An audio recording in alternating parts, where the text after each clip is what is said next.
get really bad heartburn if I do.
Welcome, everybody. Sorry, I forgot to turn my mic off.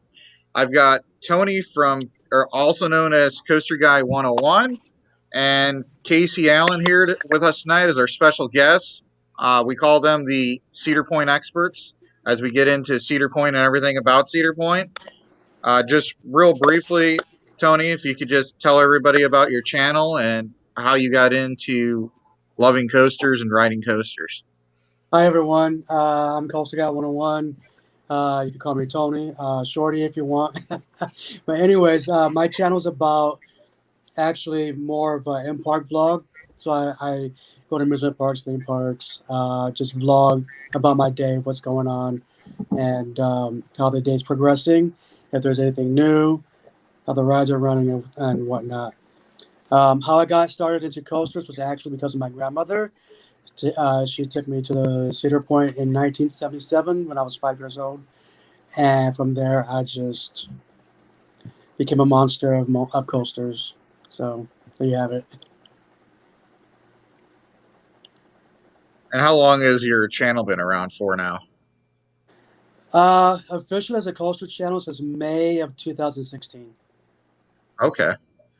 I was watching your when you were doing your daily live ones during the pandemic. You did like a nightly broadcast once a week. Mm-hmm. I was watching those. Appreciate it. And yeah, that's how I think you and I started talking after I took a picture of you on Hades 360. I think that's how I Yes. I remember that day. Yeah, I remember that day. That was my first time to Mount Olympus and my first time riding Hades 360, which is an amazing ride. It is, and that park's odd, but it's unique at the same time. It is. I'm excited to get there this year. Me too. I'll get back there eventually. Yeah, eventually. Maybe not this year. My roommate Jerry, he's a ride operator here at Cedar Point. He hasn't been there yet, and he's dying to go. And then head up to Green Bay to go ride Zip and Pippin as well. Might as well, right? Yeah. And then Casey. Six Flags Great America. Oh yeah, we can't forget about that this time. Yeah. If they open, if the state gives them approval. I think they will. And how about you? And how about you, Casey? How did you get started, and what's been your involvement in the enthusiast community? So I got started very similar to Tony. My grandparents actually, they kind of used like carnival rides and stuff like that as a babysitter when I was a kid. We went to Adventureland for the first time. That's out in Des Moines, Iowa.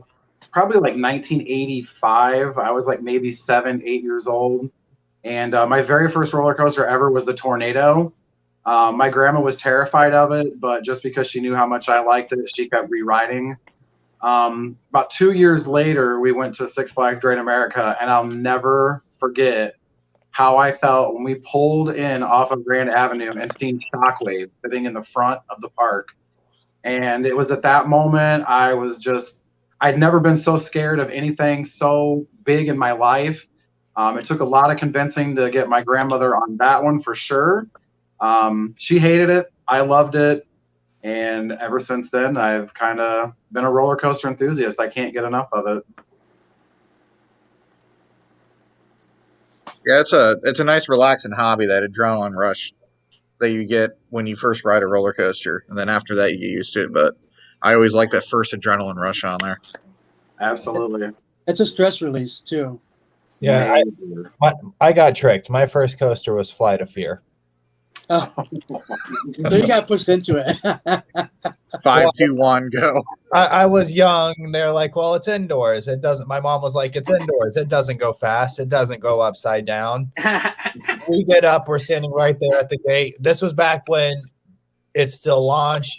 Well, it still launches, but you had the strobe, the fog, all the nice effects that Paramount did, and I saw that launch, and by that time it was too late. I was there, and you were hooked. Yep. Yeah, my first question. Yeah. Go ahead, Zach. Yeah, I don't know what it was, but I knew that it was probably at Indiana Beach. Because I actually grew up in South Bend, so I used to go to Indiana Beach a few times. Miss Mensa a few times. So. Galaxy was your first coaster then, or what was it? Yeah, Galaxy, but my guess is probably my first big coaster is probably either Cornball because of the hurricane, probably. Okay. 48-inch height requirement. I don't know if Galaxy was around when you were going there. They might have removed it by then. I bought it. Okay. Yep. I was tricked into Beast. Yeah. My first major one was actually at Six Flags Great America, the Wizard, and it actually got stuck, and we had to be evacuated. So that was my first experience. Hey, that's actually pretty cool. I've ridden the Wizard probably 200 times and never had the fun of being evacuated, so I'm a little jealous. I would have once. It scared me. I was 5, so right. Like, what's going on here? I've never once been evac'd off a ride. The only time I get stuck, it's right before you make it to the exit station. Like the last time, for example, was on Stunt Coaster. We were right there before you get to the station to unload, right before you pull in on the final break, and they lost power. They couldn't. I had to sit there until the power came on, which was a good 30 minutes. They couldn't evac us. Kings Island has a lot of issues with their power. I have noticed that. The funny thing is they couldn't evac us because this much of the train wasn't at the right spot. It overparked or underparked. Yeah, I've only been evac'd on 2 rides. I've been evac'd off of Justice League at Six Flags St. Louis. That was toward the end of the ride. And then I've been evac'd on Voyage, but that was in Sixendale, so.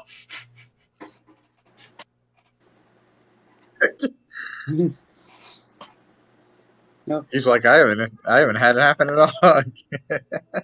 I'm like, I've got a good evac story, but I've only had 2 in the really lame one. Like, oh yeah, I didn't taste it, I saw the end.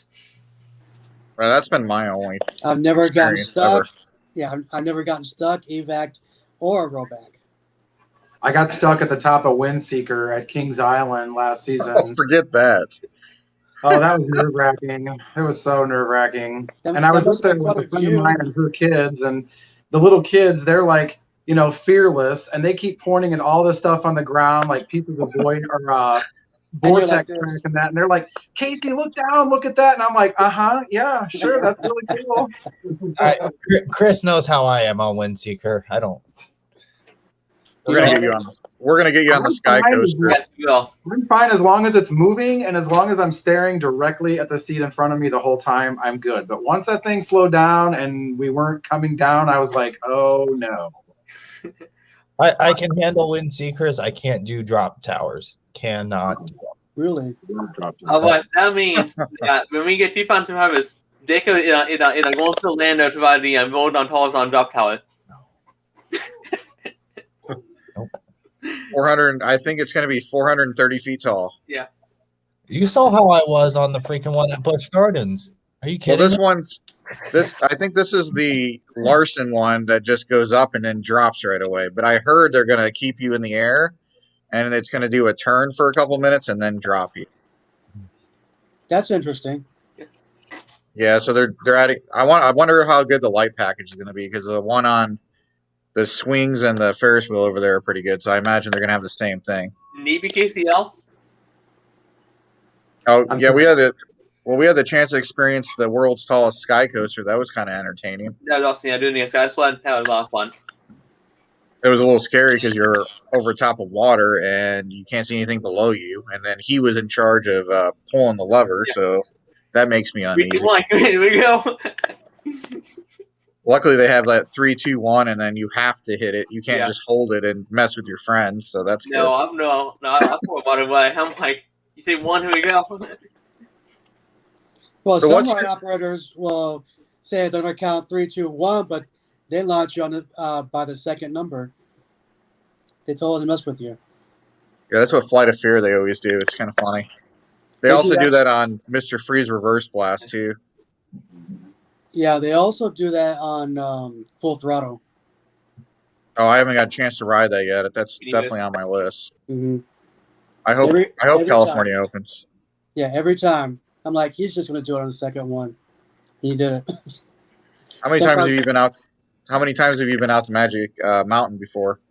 Well, I went on 2 different trips for a total of probably 6, 7 times. Oh wow! How is it on your list, like, of top parks? Is it up there or? It's up there. Okay. Yeah. Everybody says that the layout's kind of weird when you go there, but that's about the only. It's they call it Magic Mountain for a reason. It's kind of like on a small mountain, so you're constantly climbing hills, up and down hills. Get a good workout at the end of the day too. You do. Kind of like Holiday World. Yeah. Oh. Or Silver Dollar City. Oh yeah. So I say only because you're walking around aimlessly trying to find it because it sucks with our layout. That's why I'm so excited for opening. We're going opening week, but we're taking off and going literally Thursday through Sunday, I think. When's opening weekend there? It's in March, right? Yeah, the weekend. It's the weekend. It's the week going into not Kisa Kingdom, the walkthrough, and then Dollywood's the weekend before. Oh, okay. Speaking about winter walkthrough, that's what we were kind of getting to get into first, and then we're going to get into obviously the more entertaining part, which is Cedar Point. But what do you guys think about Herschend Entertainment buying Kentucky Kingdom? The announcement that's been going on the last 5 days. I feel like it's more security for the park, as far as we're going to invest more into it and keep it going. It's not going to go anywhere. I agree.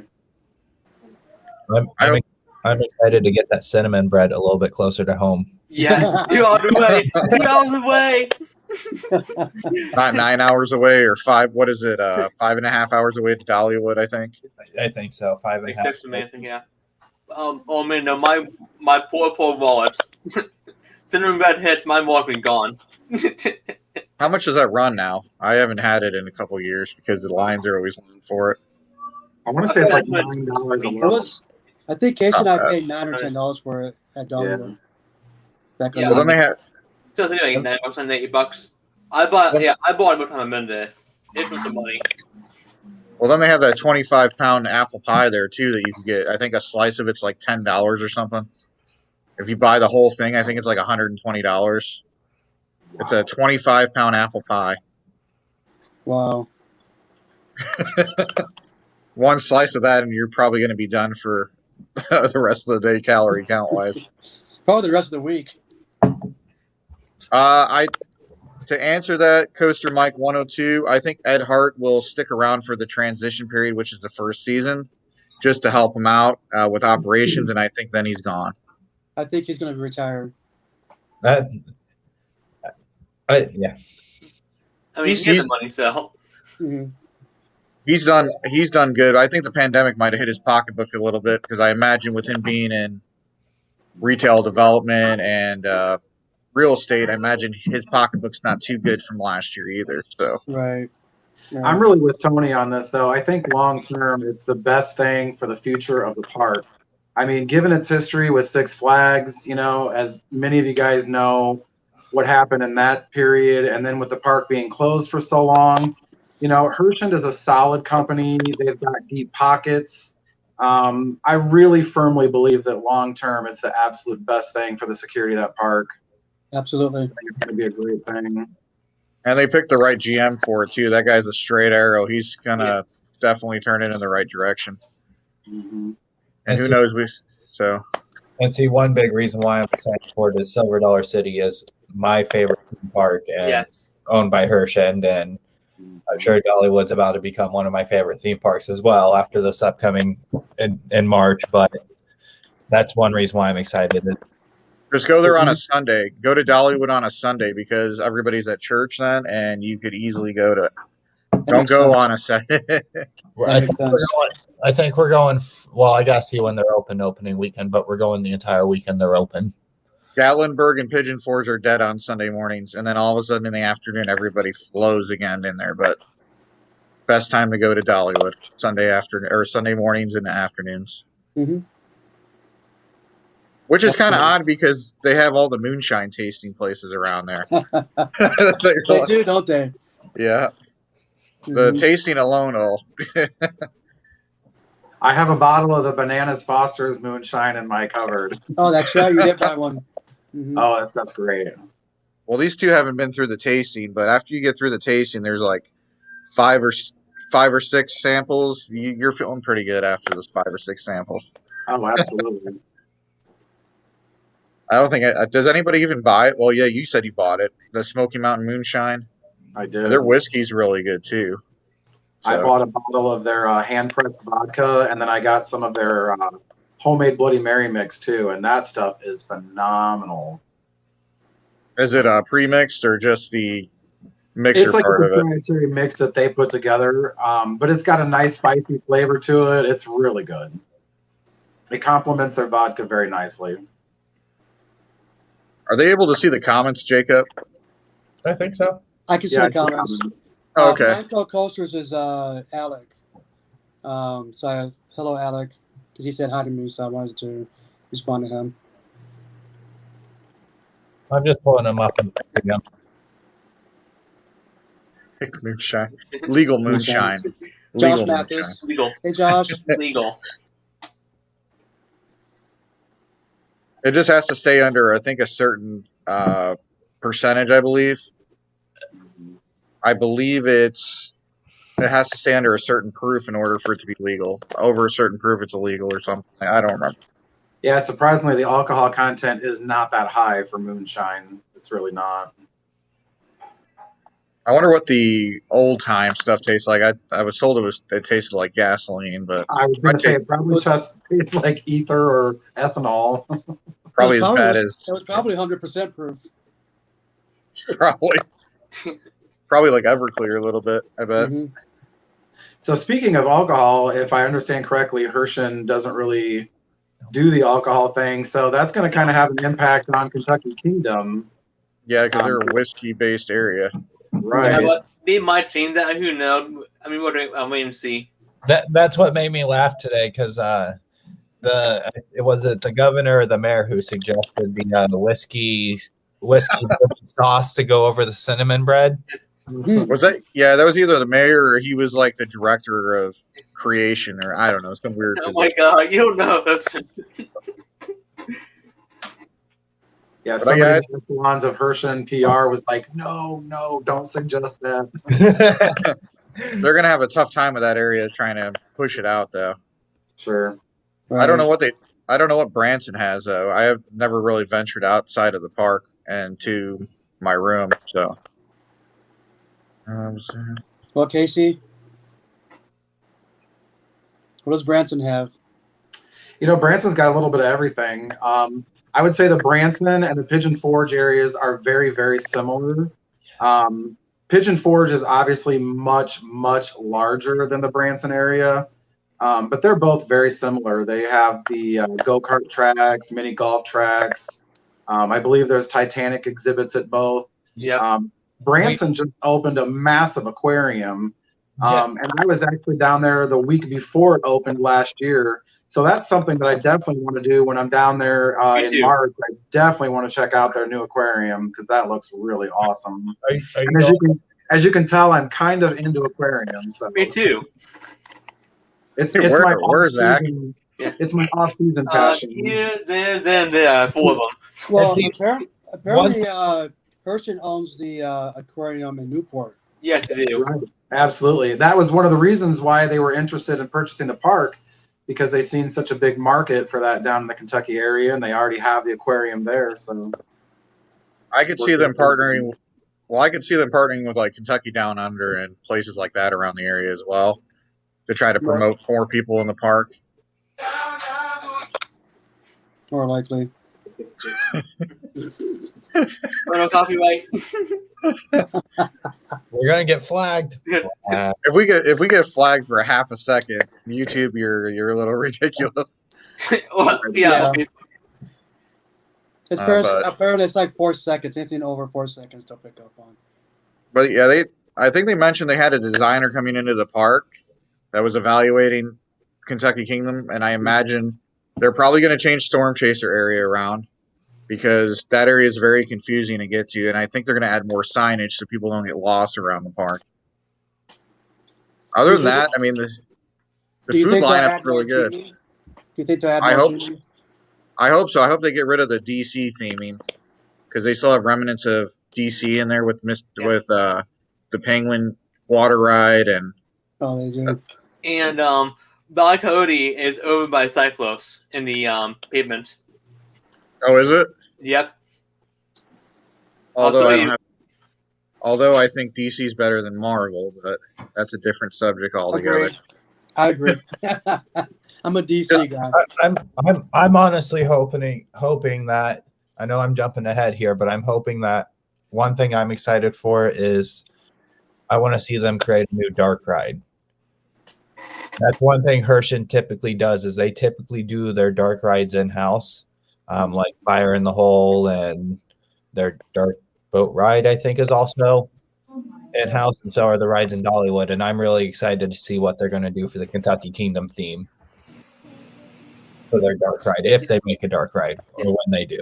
I could see them putting it into the 40 feeder building, because that is a very old thing. Well, they also have that show theater all the way in the back as well. Yeah. Where they did the bird show. Yeah, but they may want that, though, for a live shows, though. Well, they are bringing back the Seal show. As long as they get that middle school musical stuff out of there, they'll be all right. I think it will be innocent. Well, I don't. Never mind. It was just a lot of tone deaf singing. He wasn't there for that. Oh yeah, Zach. I don't. Zach doesn't really do entertainment. He just rides with coasters and that's about it. That was just for their Halloween event. That's true. Yeah, I didn't go to the sales. I went there for the scare mazes and night rides. They do have great food down there, though, so I don't foresee them really changing the food options as much. Maybe adding like more barbecue options, but the food menu for their Halloween event in 2019 was really good. Yeah, that burger they have like what, yay tall? Whew. Oh, I don't know. We did the media event, so we sampled everything for free. It was nice.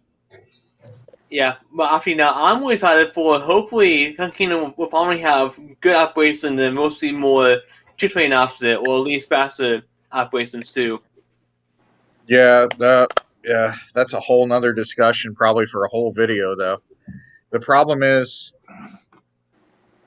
you have a lot of Kentucky Kingdom have a youth program, yeah, which benefits the park a lot, but like Dollywood has like lifetime people that work there, and Silver Dollar City has lifetime people that work there, and that cherish the park, that love the park, and you have to find those same people to work over at Kentucky Kingdom to give it the same nostalgia feeling that those two parks are going to have. Yeah. But also be a pseudo is that, but you also it also comes down from management too. I mean, if management pushes for having better operations, they're gonna make it happen.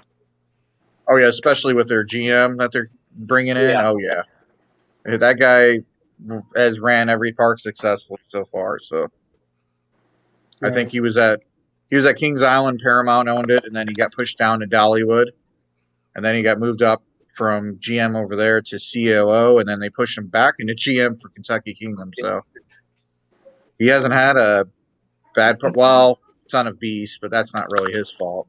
That was the whole Paramount thing in RCAA. That's a whole other subject. Yeah, I'll go to that though. But now we could get into Cedar Point, what everybody's probably came here for on the show. And I need cinnamon bread. Me too. Me too. Amen. Well, since Tony kind of works in merchandise, what kind of new merchandise are you guys bringing into the park this year? Because we got kind of a sneak peek of it during Winter Walk or Winter Chill Out, but pretty much what you saw at Point Plaza is pretty much what we have for the most part. What is that? I can't. Oh, okay. Yeah. I haven't seen any other product come in yet. But like I said, what you saw at Point Plaza was pretty much what we have so far. I noticed that they're really rolling out a lot of canvas artwork, a ton of canvas. Yes. And I think that's something that is kind of long overdue. They haven't really had a lot of like big artwork over the years. We started the canvases 2 years ago at Frontier Studio and at General Store. But now I just noticed that this year they have an abundance of it. They had those little Magnum canvases, which I believe sold out. I don't think I seen any of those left when I took off. But something else that they're doing this year for the 150th is the buttons, the little trading buttons they're bringing out. And then they've also got the new posters. The posters are awesome. I don't know if anybody else has picked those up, but yeah, they are great. I'm really proud of those. Behind the thrills, right? Yes. Major thrills. Mm-hmm. And then I also noticed that they are bringing out some new like pins. They had a few teaser pictures in Point Plaza for merchandise that was coming later this season. Even some like retro T-shirts that they were going to bring back from some of their old rides. So there's a lot of merchandise in the works yet that they kind of teased at Winter Chill Out. My wife is super pumped from the retro look Magnum XL hoodie. Me too. Actually, the Batista, I'm like Tisa Magnum. I'm excited for the new snow globes. Absolutely. Oh, come on, man. I just want more Magnum. They have a sky. I like the smaller of the two, the one that has the little Cedar Point with the flags on the front of it. It kind of matches the same logo that they put on the new posters, and I think that one's really cool. The retro posters, I want both of those. Mm-hmm. I collect shot glasses, so. Boom. Nice. A shot glasses, not mugs. Hey, so different. Same thing. The whole same water, thing. Water. It's not the same thing. I mean, they both hold water. That Mantis T-shirt, I am pumped for it. I tried to snag the one off the mannequin, but they wouldn't let me. Oh yeah. Probably not. I offered this one Magnum. I in my life. There was the Magnum one. Wasn't there a Mean Streak one? I think so. Mm-hmm. There was a Mean Streak Magnum. There was the Mantis. Mantis, yes. Mm-hmm. Don't remember if there was a Demon Drop. I don't think there was. I don't remember. There was 4 to 6 of them. Did anyone see the new coaster cutouts? Yes. Yeah, so they had the full train. Yeah. And then they also are teasing the Sky Cars or the Sky Ride. Yeah, they're gonna have one for the Sky Ride too. It's not out. The Sky Ride wasn't shipped in time. Right. So I'm really excited about that. We'll be here. Mm-hmm. But what do you guys think about the Snake River Expedition? That looks awesome. Do you I guys think see it's the good. T-shirts and the pins and merchandise for that? Yes. I think it's a good use of that end of the park, and I think it's a good family attraction, definitely. Well, when I rode the old what was it called before? I call it the riverboat, but it was relaxing. You know, it was a way to relax. And when they announced that they were bringing it back, but in a different version, I was excited. Are they gonna have And corny Tony- jokes on this one? Tony Clark also teased at Winter Chill Out that it wasn't just going to be a boat ride through a lagoon. There's going to be entertainment. shows, there's going to be animatronics. There's going to be performers. Hey, Casey, It- that all was announced last year at Winter Chill Out. What was on the boat, sure. and then Sure. we reiterated it again this year. So I felt like Winter Chill Out was exactly the same as last year, but they tweaked a few things here and there. That was yeah, they tweaked it. Yeah, Trying to do a mind read. yeah. Yeah, mind read Jacob here. Yeah, I noticed He's that. getting more water. I can tell you that much. So last year you got to go into Mavericks Tunnel. This year you didn't. You just got right up to it. right. That's why last year it was the front end, and this year it was the very back side. This year they added the creative studio. It wasn't on there last year, and you guys were able to go into the to the marina where the boats were at. Yes, which I That was. wasn't. Yeah. Those boats are so gorgeous, and one thing I'm super pumped for, and one thing I'm going to be looking for all season long, is all those little Easter eggs they threw in there. Mm-hmm. I'm Well, curious.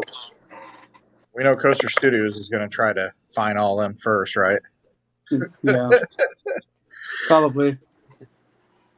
And it's So Casey, he said animatronics, live music, right? The residents of Forbidden Frontier are supposed to use that for their as their transportation as well. So you get to interact with them as well as as well as from on the little island there. Then, of course, one big thing is that the boats there is no track.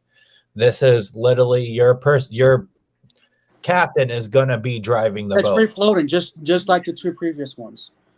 Mm-hmm. That's interesting because the one at Disney's powered by the skipper, like for the thrust part of it, but not for the track part. So this one's going to be interesting then. Cedar Point has always been free floating, and the captain would just steer it. And fun fact, the boats are natural gas. So they can't work under a certain temperature then. Probably not. Probably not, which is why. Well, they're only running at seasonal. Right. Yeah. May Well, 29th. I think it's Memorial Day weekend to Labor Day, isn't it? Yep. Yeah. Why did they push opening day so far out this year, though? It's just a week ahead. It's just a week further. I mean, Oh, okay. because you guys Kings Island opening up the previous weekend. And I know we can't really say a whole lot about it, but those parade floats are marvelous. Yes. Yes, they are. I can't say anything about them. Ghost on it because it looks like a sports cop to me. You can't say anything? If we think those boats looked big, those floats are bigger. There a couple of them are massive. Yes. So how are they doing that? Are they doing a real parade, or are they just going to park them like what they're doing over here at Universal?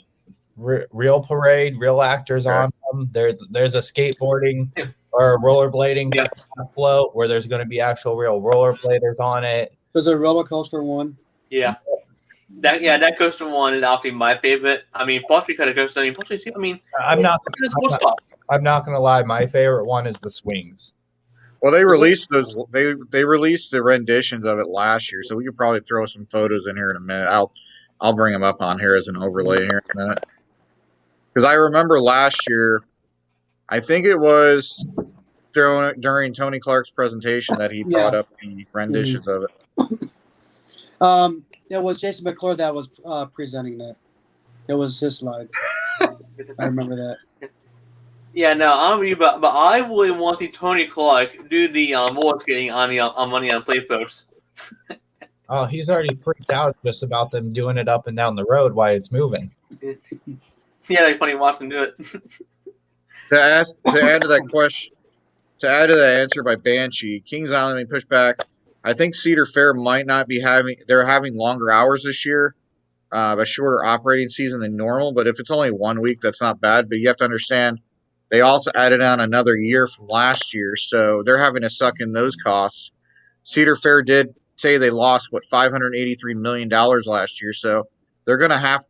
I mean, it looks like all the parks are going to open this year, which is a good thing. But you have to understand they got to recoup a lot of that loss. So buy some merchandise, buy some food, buy the extras, and help support your parks so they could recoup a lot of the lost funds from last year. So, talking about the food really quick, the new cherry chicken finger thingies. Yes, those things are wonderful. Cherry? Yes, it's on chili buffalo chicken tenders. Oh my goodness, so good. Do you guys remember why everything is cherry? Yes, for the Funny Festival. Mm-hmm. For the Frontier Festival, yes. Yep. And also, how can we forget the deep fried ribs? I didn't care for the deep fried ribs because I don't like ribs. Oh. So Ribs don't ever have any meat on them. I think ribs are overrated.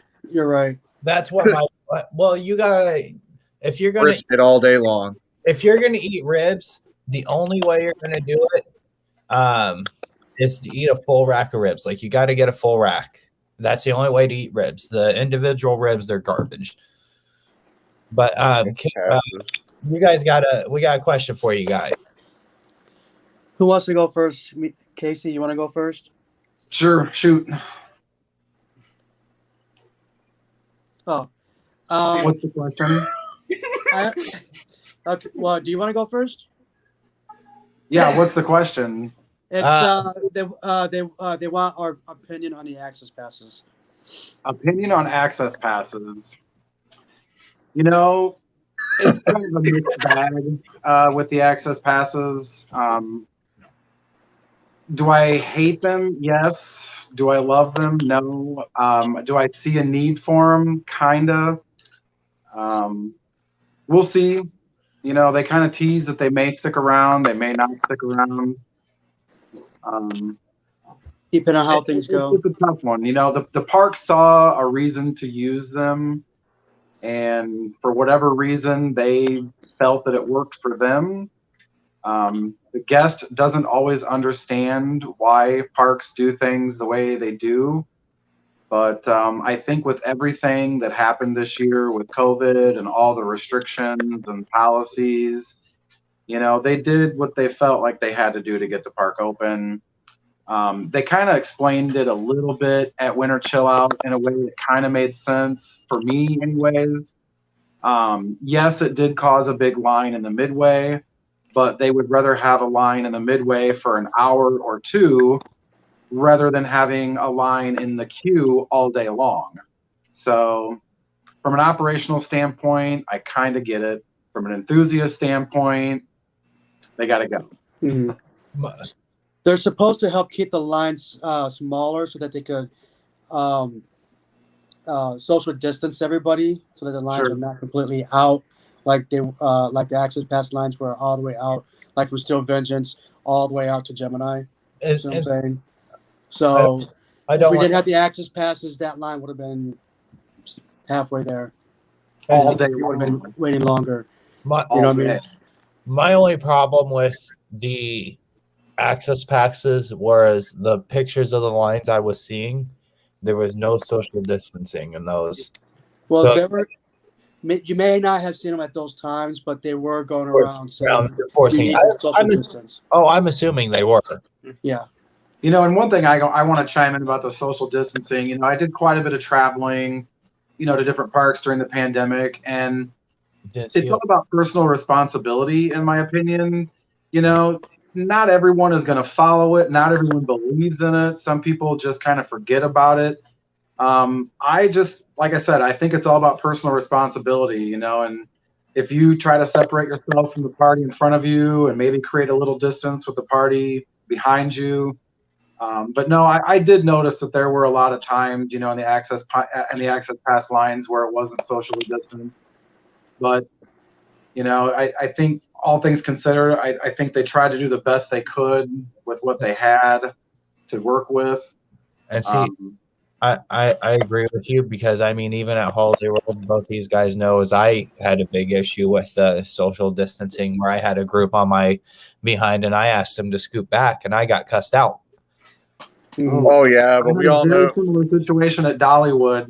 We were waiting in line for Thunderhead, and there was a family that kind of crowded the walkway, and I just said, hey guys, is there any way maybe one of you could step back down the stairs, just give us a little more room? And it turned into, next thing you know, the guy's in my face with no mask, and I was just like, okay. Hey, Slacker Wannabe, I know your political views on this, but just because you don't believe that they work, I know people that have caught this virus and died from it. So I would appreciate if you would respect people. It has nothing to do with being terrified. It's called science says 6 feet, mask, keep the virus away. And if you don't agree with it, that's fine, but let's try to keep that out of our discussion. I lost my dad due to COVID a little over a month ago, so just be mindful. And as far as the masks and stuff go, I look at it like this. Love them or hate them, it's required. And if that's what the park asks of us to do, to go ride the rides, we need to do it so we can ride the rides. Yes, absolutely. And if not, then maybe you just have to skip the park until next year or the following year when the masks. If you want the park to remain open, wear them and social distance. Right.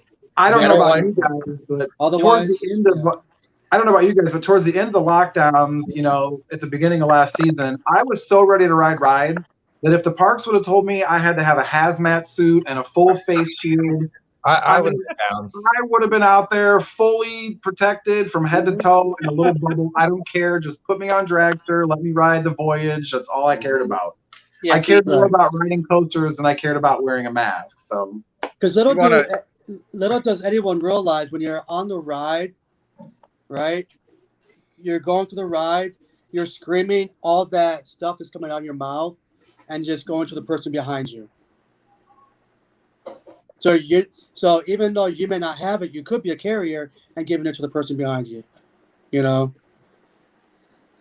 people. Oh, in sorry, that case, Tony. you're being disrespectful. It's just like their loose article policy. They ask you not to bring a cell phone on the ride. You respect that policy. You don't bring a cell phone on the ride. They ask you to wear the mask, you respect the policy and wear the mask. What are people doing? Quick question, Tony. So with the new loose policy, or with going in place with Steel Vengeance, they're getting the new lockers. Do you know where those are going to be placed? I wasn't there for the presentation. Casey, you were there. He didn't mention where. The only place that makes sense is it's going to have to be somewhere either in the station on the exit side, or it's going to have to be somewhere outside of the line queue. Right. They can't put it in the queue because you're going to have to be able to retrieve your stuff. So to me, the only thing that makes sense is that they put it on the exit side, like some of the other rides, like Gatekeeper has, the little bins. Valraven has some small bins. They've already got something built right outside the queue. I couldn't tell what it was because it was wrapped up in. I think that's actually like a little. I was thinking it was the new information centers that they. Are you talking about to the left of the queue? To the left of the station, isn't that like Dippin' Dots? That's that ice cream. What do you call it? Dippin' Dots. That's Dippin' Dots. I thought that was the Dippin' Dots. They wrap all the Dippin' Dots locations. Yeah. I didn't even know there was one there. Yeah, it's been there. You want to talk about a bad place to wear a mask? Try coming to Florida in August and wearing that, and your face temperature is 110 degrees, and then you can complain about the Midwest being too hot. I got used to it. Me too. Yeah. Working 8 to 10 hours a day at the park in the heat, I got used to it. I felt like I got a little bit of heat exhaustion a couple times over the summer, but Yes, Dippin' Dots, the most overpriced ice cream on the planet. they did say it was going to be right before the metal detectors. Yeah. But the big thing is right now the metal detectors are placed right there At the entrance, yeah. by the test seat. Yeah. How long are these lockers good for? An hour, 2 hours? How long? Two-ish. In all honesty, Two-ish. guys, I don't think they're actually going to be lockers like we're used to lockers. I think they're going to be small little bins. Yeah, that's They made it really clear at Chill Out that these are for small things like keys, wallets, cell phones. bags won't No fit. bags. Bags aren't You're gonna still going to have to use the big paid lockers for backpacks, sports cups, and extra stuff like that.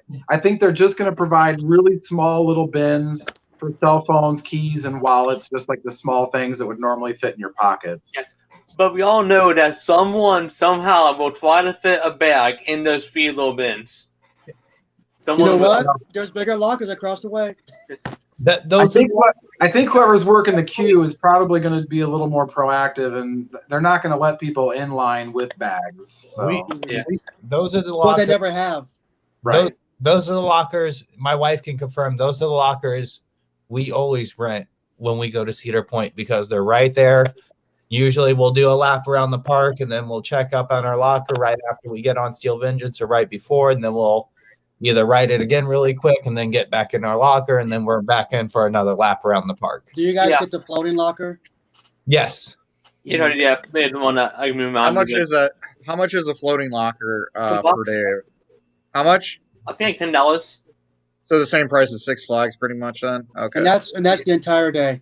Yeah, and what's nice is the three lockers we typically use is the one right around Rougarou, the one right around Millennium Force, and then the one right around Steel Vengeance. I mean, we know there's some by Gatekeeper, but she can't ride Gatekeeper. I'm the only one who rides Gatekeeper. I think I'm probably one of the only. Well, you probably like it, but it's one of my. I put it two on my wing coaster list. It's okay. What's number one? I rented one at Silver Dollar City. It never came back to it till it closed. I literally put my camera bag in there because I couldn't get any shots of any coasters with my camera. I basically rented this locker, and then I forgot about it. I went to my car and forgot about it. I had to go right back in the park. Don't you mean Dollywood? No, Silver Dollar City. So it doesn't have a wing coaster. Dollywood. Yeah, they do. No, Silver Dollar City does have a locker. No, wing coaster. I'm saying wing coaster. Wing coaster. Oh, I'm not talking about wing coasters. We're talking about Sorry, my dog over here was distracting me. He thinks I'm staring into the Thunderbird space over here. Yes, amen. That one. Fun bit. Thunderbird is where it's at. Thunderbird's overrated, especially when it's in overdrive mode. Wait, so how can you ride Thunderbird, but you can't ride Gatekeeper? I don't know. I'll be honest. I think all the wing coasters are lousy. She has an issue with going upside down a lot. And I think Gatekeeper goes upside down more than Thunderbird. Yeah, that might by 3 times. Wild Eagle is not the most intense, but I think it has the best view. No, if we're going to talk about the best view on a coaster, Millennium Force. Well, Valraven. I think Valraven on the front row has the best view. Well, yeah, Valraven you can get Wildfire. Wildfire at Silver Dollar City, but that's a whole nother conversation. Oh, Afi, how about also to Outlaw Run, also for views? Are we on Cedar Point over here? Yeah, at any point. All right, now for Cedar Point, I'm gonna say Magnum. Oh my God! Magnum have the best view because you got the water right there. Yes, water park.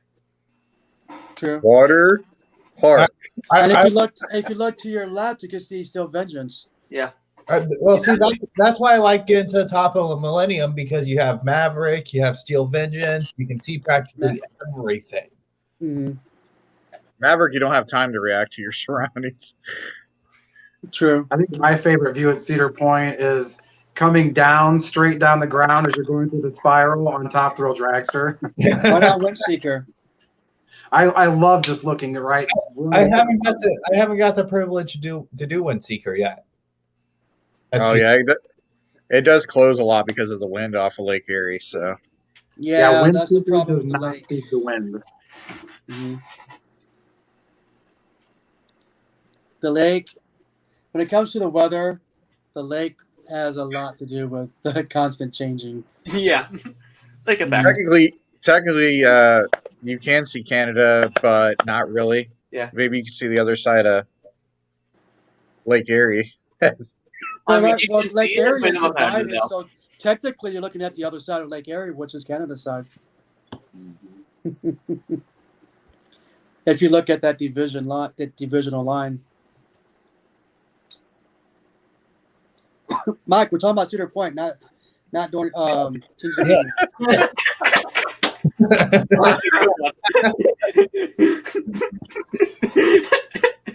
Fun fact, everybody, I hate heights. And Really? the worst thing is going up the lift hill for me. I mean, Millennium Force and I-305 are bad because you have that magnet, but it's those gigas with the chain lift that get me. That's why I don't do drop towers. Well, other than the Kentucky Kingdom reason, but yeah, I really don't like heights. Yeah, but Orion's chain lift is really fast, so Yeah. I think Very fast. Mike was saying that he grades out on I-305. I love That's why I said that. I-305 is my number one giga. I want to invite it. I'm biased, so I go with Millennium Force. Mine goes I-305, Millennium Force, Fury. Mine goes Orion, Millie. Oh, whatever, dude. Millie, Fury. Yeah, Orion is.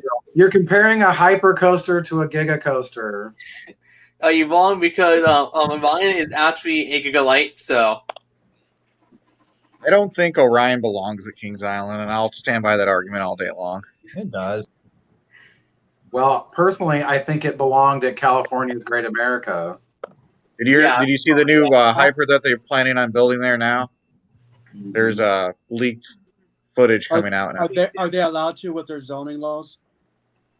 California's got some tough zoning laws.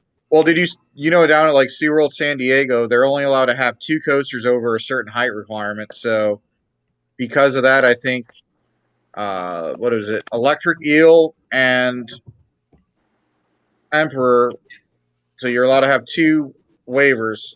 So after that, they can't go over 30 feet after that. Right. It's some great. Well, I kind of agree with them on that because if you're out in the Bay of San Diego, you don't want to be looking at a 300-foot tall coaster. You kind of want to be enjoying the views of the mountains and stuff. So I kind of agree on that to a point. All right, so I have That's why. Sorry. No, go ahead. I'm about to jump. That's why I think they didn't build Orion taller than the Eiffel Tower because the focal point for Kings Island is the Eiffel Tower, and you don't want to go taller than that because that's the focal point. And I think everybody gets upset because they don't build any taller. I'm like, you got the icon, you got the focal point, you know. I've seen that Orion as a giga. I haven't been on Leviathan. Hopefully Canada lets us in this year. So are we still on Cedar Point? Yeah, I'm about to go back to Cedar Point. Nah. Welcome to our show. This is how it goes. We got all ADHD, so we just jump topics consistently. But back to Cedar Point. What other than kind of your normal Steel Vengeance answer, your Millennium Force with your like gate out of your choices between Gatekeeper, Corkscrew, Magnum, and the smaller coasters like Rougarou, what is your favorite smaller coaster there? What is mine? Yeah. My favorite smaller roller coaster would be Blue Streak. Because of the history behind it?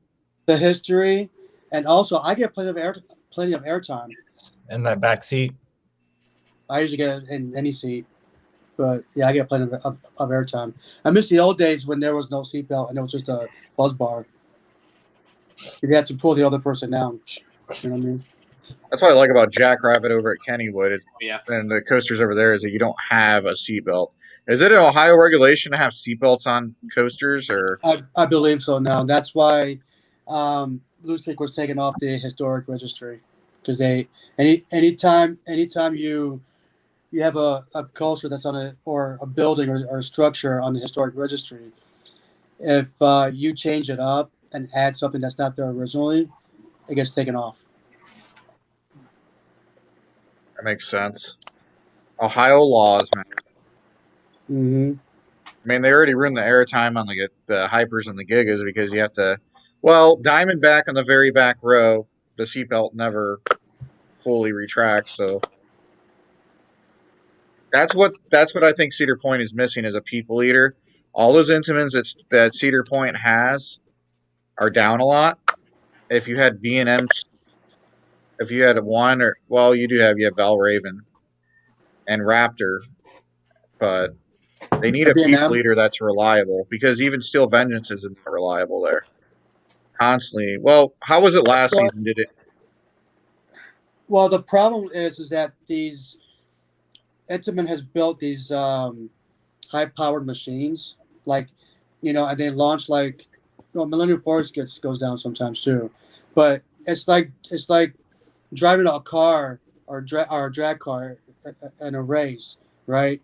If you drive your car like you're in a Daytona 500, something's going to break on it, and you're constantly doing it every single day, and that's what happens.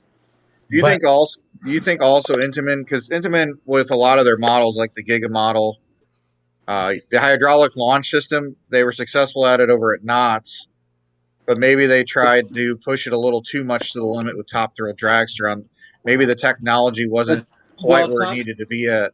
The problem is that at Cedar Point, we try and get everybody through the line so quickly. You don't give the motor or the machines or the hydraulics time to cool down, Or right? And then it breaks down. See what I'm saying? I think that's the reason. Because if you think of the science part of it, you got to let these engines cool down a little bit. But they're pushing everybody through. It's like, say you're basically, let's say you take your daily car and drive it to the max every single day. That's what he just said, Jacob. I know. Yeah. if you this is something that I thought about. You know what I mean? And it makes sense. And they won't tell you that, but if you look at the whole science of it, every time one of my friends drives their car like it's a race car, something goes wrong with it. Jacob over here driving his Chevy Cruze like a race car. Hey, how often does it go down? 7 years and 2 clutches. That's not bad. I just had my second motor put in my Chevy Cruze. Uh-huh. My Chevy, for it. You just got your car. It doesn't count. 7 years with the Chevy Cruze, 1 timing belt, 2 clutches. That's it. See, that's I've had my Cruze for 1 year, and I put 2 motors in it in less than 4 months. One thing Intamin did do right though is the cable lift on Millennium Force. I love that lift so much. You do? Well, I love the magnet. I love the magnet science behind it.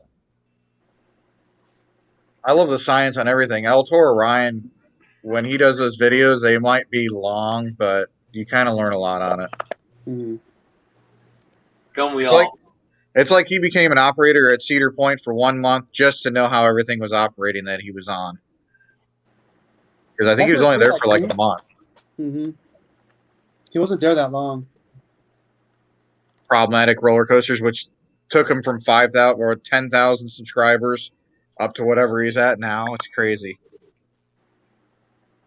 I think his one video is at over 1 million views already. It's insane. What? Oh, well, that's another thing. Intamin kind of overestimated the people per hour to try to sell their roller coasters to Cedar Point a little more. Oh, you're trying to read the comments? Dragster rollback on bucket list. You probably won't get that as much. I heard they updated the computer and the motors, so I heard you're not going to have that as much as you used to. I've seen it. Ned panic. Oh. Well, I tell you what, early in the season and when the temperatures are cold is the absolute best time for rollbacks on Dragster. Best So time. go during Halloween weekends. Mm-hmm. I remember the first time I rode that thing, I was white as a ghost because I hated getting shot up to 400 feet. It just scared the hell out of me. First time I rode it, I got sat row 1.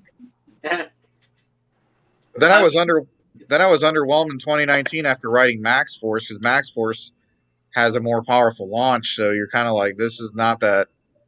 King Dakar is a nightmare. King Dakar, that thing. No, never again. You wear glasses, Casey. If you wear glasses, you have to take them off because my glasses were rattling so bad. I actually got my eye poked by my glasses because I had to hold on to them while we were going up the 420-foot hill on King Dakar. When I ride King Dakar, I feel it fishtail. Mm-hmm. Yeah, it feels like it's shaking really bad on top. Yeah, it does. It doesn't. I read somewhere that Dragster has something in the cable pull that like stabilizes the car that King Dakar doesn't have. I don't know the accuracy of that, but I'm pretty sure I read somewhere that they built that into Dragster, and I don't know why they didn't do that with King Dakar. Well, I heard the over the shoulder restraints added extra weight and kind of unbalanced it as well, and I heard that's another issue with it. Sure. I Yeah, I would know love the over-the-shoulder restraints definitely take away from the overall ride experience on King Dakar for sure. The over the shoulder restraints, yeah. Mm-hmm. That's a New Jersey law, though. If it's over a certain height, you have to have over the shoulder restraints, which is a dumb law. Change it, New Jersey. What is that? I don't ever care. You got to ride at least once, Coaster Mike, I mean, easy just for the horrible experience. Just ride it in the front, not in the back, like I did. I don't even want to. El Toro, though, great ride. I love El Toro. Mm-hmm. And Nitro. Nitro's pretty good too. Love Nitro.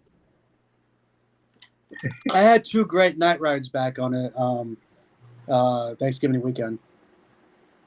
Of last year? This past year, yeah. If we want to talk about a great night ride, let's talk about Millennium Force. Are the bugs in your mouth? No. You mean You love Millennium Force, don't you? Actually, you're plastic. I come off more freckled than what I already am. You see my on Dragster. You'll be as plastic than bugs. Well, that's because the lights are shining. The flashlights are right on the tower. Yeah. So all the bugs are around the lights, and then you're gonna get it. Yeah. Because the bugs are attracted to light. What's the what kind of lighting package do you use on Millennium Force? Is it KCL or what is it? I have no idea. The left tail has the lighting package, but the rest of it doesn't. Until you get to, there is no lighting package, but when you come back, right before you get to the brake run, there's lights around it. You know what I mean? But I don't know. I never filled up in New Jersey, so I wouldn't know. I would feel weird not being able to get out of my own vehicle to pump my own gas. It's just weird to me. I like the Beast night rides. They're good too. The Beast during the Halloween events, where all that fog is covering half the track. Yes. I like flying through the terrain, flying through the trees. You know what I mean? That's what I like about it. I like My favorite night ride is the Voyage. Hands down. Yes. Oh yeah, that is a great That ride. was A great Voyage. night ride. I'm hoping, I'm crossing my fingers that Hollywood Nights is less busy this year. I think it'll be. it should be- James said he used to wear a white shirt on Millennium Force, so it'll be spotted when he got off.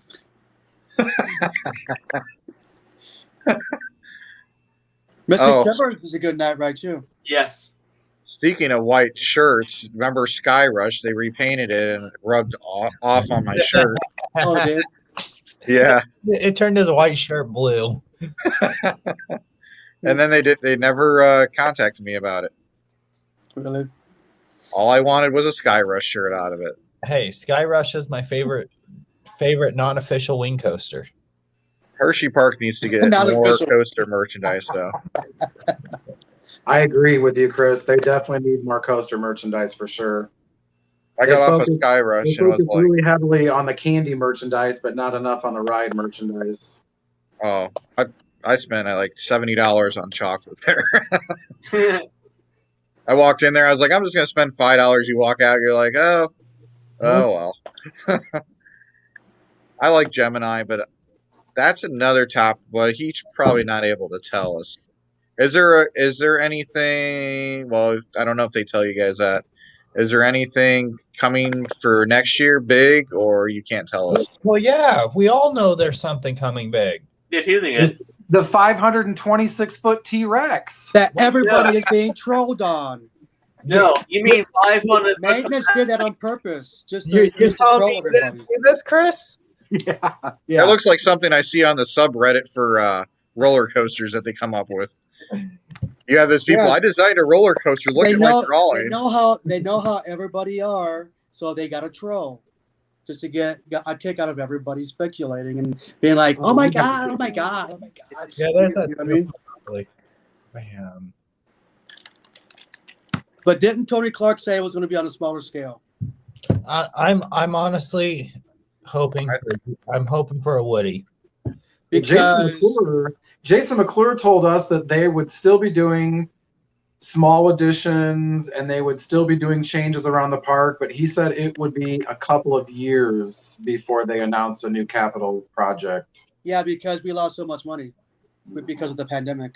I mean, and let's be real. The pandemic changed everything. It did, absolutely. And let's be real. I think it's kind of unrealistic for people to be expecting a whole lot from these parks, with COVID and the loss in revenues. I think that we should all be grateful that these parks are even able to survive and keep the gates open.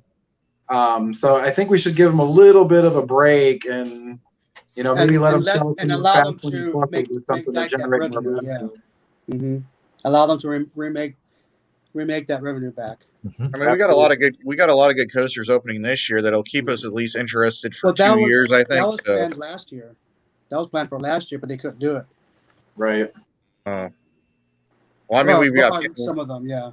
But I mean, over at Busch Gardens, we've got Pantheon opening, Iron Quasi, Icebreaker, Emperor.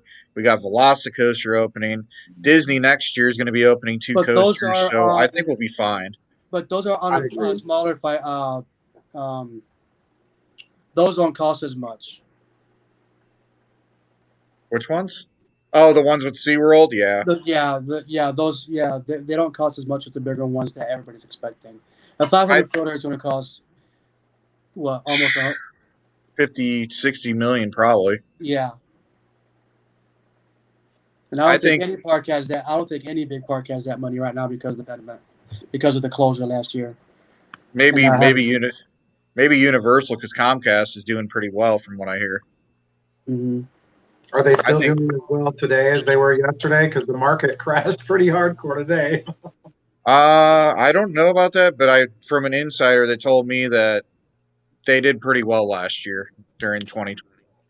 The only reason why they delayed Epic Universe is because of politics, from what I heard. Because if they would have continued construction and whatever. Mm-hmm. I think Velocicoaster, they just took down the walls today, so I got to get out there the next couple of weeks. But that whole I don't even care about the coaster. Just the theming of it alone is going to make it a great ride. Have you been down there since Hagrid's opened up, Casey, or anything like that, or no? We're not. Last time I was in Florida was when it was a year after they opened Animal Kingdom at Disney. 1999? A long time. I still have my park hopper pass that still has a couple days left on it. I need to get back down to Florida, like really Imagine bad. if you can still use that. I think you can still use. I still have a park hopper pass for Disneyland out in Anaheim. I was out there in 2014. I think I still have 2 days left on it. But I really need to get down to Florida. I actually almost went down there this week. You were talking about it. But, I'm just going to wait for Gwazi and Velocicoaster and stuff to open, and then I'll make a big trip down there. Has anyone had a chance to ride Candemonium? Yes. Yes. Yeah. It's a perfect combo. I know what Chris is going to say about it, but I love being able to marathon Candemonium and then switching over to Sky Rush and then going back to Candemonium, then hitting Sky Rush a couple times. Skymonium. Let's just put it this.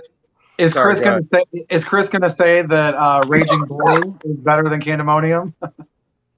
I love Raging Bull. Me too. Candy Cross. Actually, I'll say I don't want to offend Hershey Park, but let's just put it this way. Be thankful that those coasters got delayed 1 year, and only Orion and Candemonium were the two that opened last year. Candemonium's okay. I don't think it was the right addition for the park. They already had a hyper. They should have went with something else, but maybe a Mac Power launch or something like that, in my opinion. But they already have what? Two? How many Intaments do they have there? 3, right? 3 Intaments. One. Two GCIs. That's their first B&M. No, second B&M. Great Bear's their other one. It's not a bad. Great Bear was solid. I liked Great Bear. I would say Candemonium's probably my third favorite. I haven't rode. So my first is probably Mako. My second is probably. I like Nitro a lot. I know a lot of people hate Nitro. I actually enjoyed it a lot. And I would put probably Candemonium 3, Raging. I don't know. I got to go ride everything again because I don't like doing rakings. But I don't either. My opinion with our one trip to Hershey Park is there's not one bad roller coaster at Hershey Park. there is. Is there? He liked the racer. He liked the GCI that raced on both sides. I was underwhelmed by it. I like airtime, but he liked it. That was so amazing. How could you not like that? Lightning Race is good. I like Comet. I think Comet's very underappreciated at that park. Comet to me was a good coaster. Little fun fact: I consider I like old coasters though. I like old wooden coasters. I do too. Hershey Park is like I know it's a big park, but it's like a hidden gem, just like Silver Dollar City is. It is. It's not talked about a lot, and it's confusing to navigate. So, You think so? well, it was our first time. Maybe not next time, but It took us what, half a day to get the park down? it did. Chris is a party pooper, so whatever. Yep. Same on. I think I got the park down in like half a day.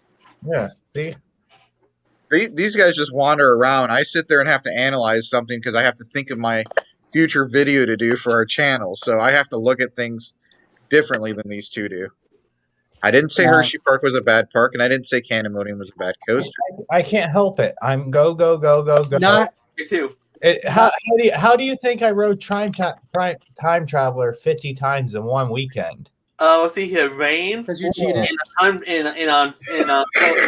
pass. I had the Line jumping. No, Time Exactly, Traveler. Yeah, that. Okay, I'll say something positive though. Silver Dollar City does not have one bad coaster in it. So with the Time Traveler pass, you have to wait 5 minutes in between riding rides. So what I would do is ride Time Traveler, head over to Thunderation, hit Thunderation, go back to Time Traveler, go back to Thunderation. And I just did that for. What about everything else? Choco Cruiser. I What is would do that for an hour straight, and then go hit the rest of the park with my wife, and then go back and do that an hour straight, and then go hit the rest of the. Because my wife, she can't ride roller coasters as consistent as I do. That way, me. I don't want to kill her. In my opinion, I kind of know her around. in my opinion, I don't think every park is a bad park. What the heck's a What's Choco Cruiser, dude? I can't even find anything on that coaster. Coco Cruiser to Kitty Coaster. Empty plug. All right, so another question for you guys. Banshee, established in 2014, says I haven't been to Cedar Point in a while. What are the tips for his first visit?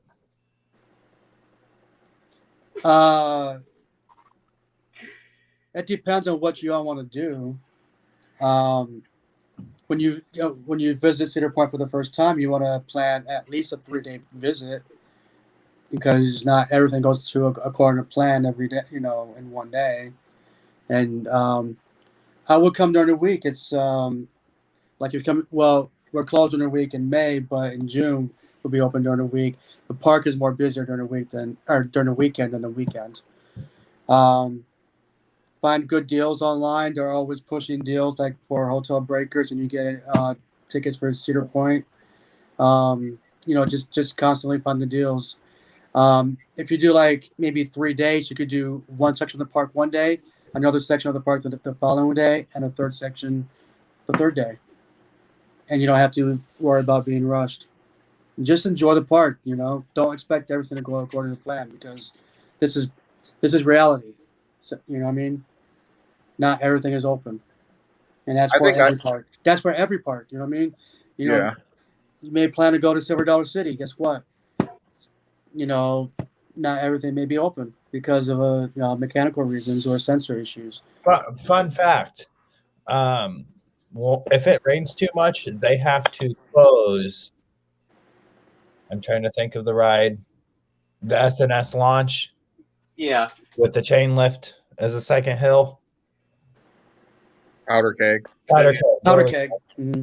When it rains too much, they have to shut down powder keg because the transfer track, the weights will just start sliding and it won't actually lift the transfer track.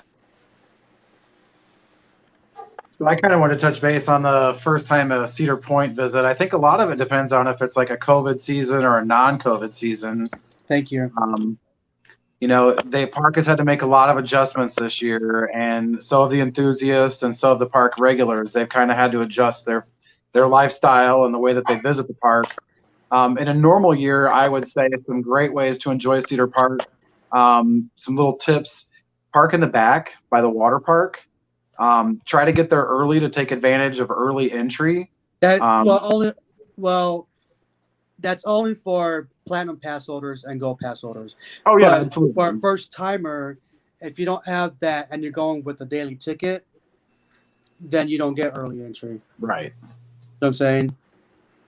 So, sorry, I didn't mean to throw you off on that, but no, that's fine. Yeah. Just keep that in mind. But yeah, I was going to say with the early entry and parking at the marina, or not the marina, but the resort entrance, it puts you pretty much like right in the middle of the park. You can get right back to Steel Vengeance. You can cut right over to Dragster. Something else too, like in a COVID season, if they're still going to do access passes, I recommend that you get back to Steel Vengeance and get your access pass immediately, if that's your priority. And then go to Maverick, get the access pass for that one. Exactly, because those two are right there close to each other. You kind of have to figure out what rides you want to ride. As far as the 4 that are on the access pass, honestly, realistically, if you don't have fast lane, I would say pick 2 of the big rides and try to get the access passes for those as fast as you can because they go pretty quick. And then last year they did the access passes at 2 different times. They gave out like a morning pass and they gave out an afternoon pass. So if you can't get your afternoon passes for the other 2 rides, you can kind of switch, do like Steel Vengeance and Maverick for your morning passes, and then do Millennium Force and Dragster for your PM passes. Something else I also recommend for a first-time visitor at Cedar Point is kind of familiarize yourself with the park with a map.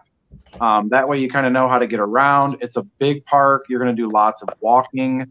Plan ahead, plan your day out ahead, plan where you want to go, what rides are must rides and what rides, you can kind of live without.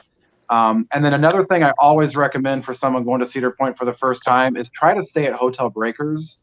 You will guaranteed you're going to get that hour early entry when you're a breakers guest. When you also get guaranteed access to that breakers entrance at the resort. And then after a long day at the park, you don't have to worry about driving down the causeway. You don't have to fight with traffic. You can literally just walk out of the park right to your room. Done. So. And another thing is, go to the website, do your homework, read the blogs. Every single day, something may change. This ride may be taken off the early entry for a certain reason. You want to do your homework. Usually, if the water park is open, they don't want you parking back there for early entry. That's very true. Right. And A lot of cases yeah. they won't let you park back by the water park if it's not open, unless you're a Right. resort guest. Right. Oh, I didn't know that. But Mhm. they do deal. The resort does have all kinds of deals throughout the season with hotel breakers, like so many deals, and maybe they'll have with the stay you get so many day tickets, and you get dining all day, or you get fun picks or something. So just look at the deals, find out, get the one that's best for you. Um, staying in one of the resorts, you get your early entry, and also because of the pandemic, and since we're doing temperature checks, you will already our reservation. If they do reservations, your resort staying at the resort guarantees your reservation at the park. Um, and that's how they did it last year. I'm assuming they're going to do it. They're doing it again this year. But like I said, do your homework. Go to the website, pay attention, see what they're doing. If they're because every day, every week, every month, things change. They stopped doing reservations, and a couple of weeks later, they brought the reservations back. So you always want to stay on top of everything every single day, so you can plan out. What if they may talk about access pass? Okay, they may decide they're going to do access passes. It'll tell you what times they're doing it. So And yeah, just one big thing is, like he's saying, is even with the access passes, it could be one thing today, but 2 weeks from now, it could be different. something completely different. It's very true. Right. I was just going to add on that, Cedar Point. I haven't been there since 2019, but in 2019 when I went, I spent 3 days there, and I would say my favorite part about it was that I had the fast lane, so I was able to wander around, and I actually finally got to notice a lot of the theming. I like lounging at the whatever that area is called, where you have the hammock. That was nice being able to take a nap in that hammock while Millennium Force goes around you. You're talking about on Forbidden Frontier. Yeah, that was like one area that I was like, well, this is kind of cool. And that was the first time I've ever been in City Hall too. So like he said with it, Town if you Hall. spent, yeah, that's what I meant. Sorry. I believe that may be closed again this year. Ah, Aren't they Yeah, remodeling? because they're doing renovations. Yeah. And okay. the renovations came to a halt because of our pandemic. So Fun Yeah, fact. I talked to Ken the other day about the updates or progress on the museum, and he said most likely not to expect the museum to open in 2021. So the best thing I could tell everybody is don't expect too much. You No. expect too much, you go in, something be- happens, you're gonna be upset, it's gonna ruin your day.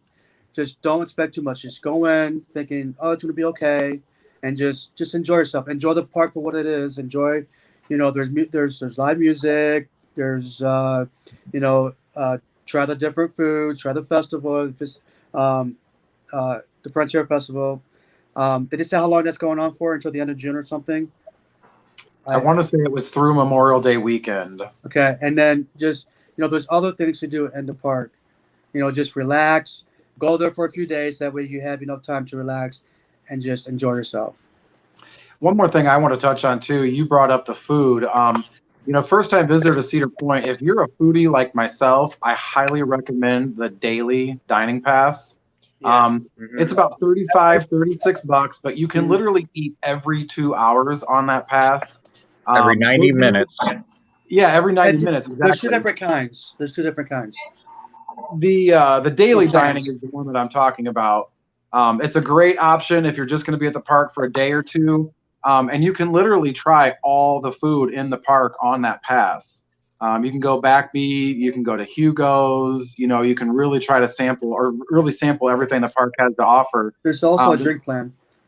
Absolutely. Well, I was going to say too, the nice thing about the daily dining is that the entrees come with a drink on the daily dining. So For the most part, yeah. Mm-hmm. Get the paper cups. Absolutely. Yeah, the paper cups are nice because most of the rides you can't, or all the rides you can't take the souvenir cups on. Mm-hmm.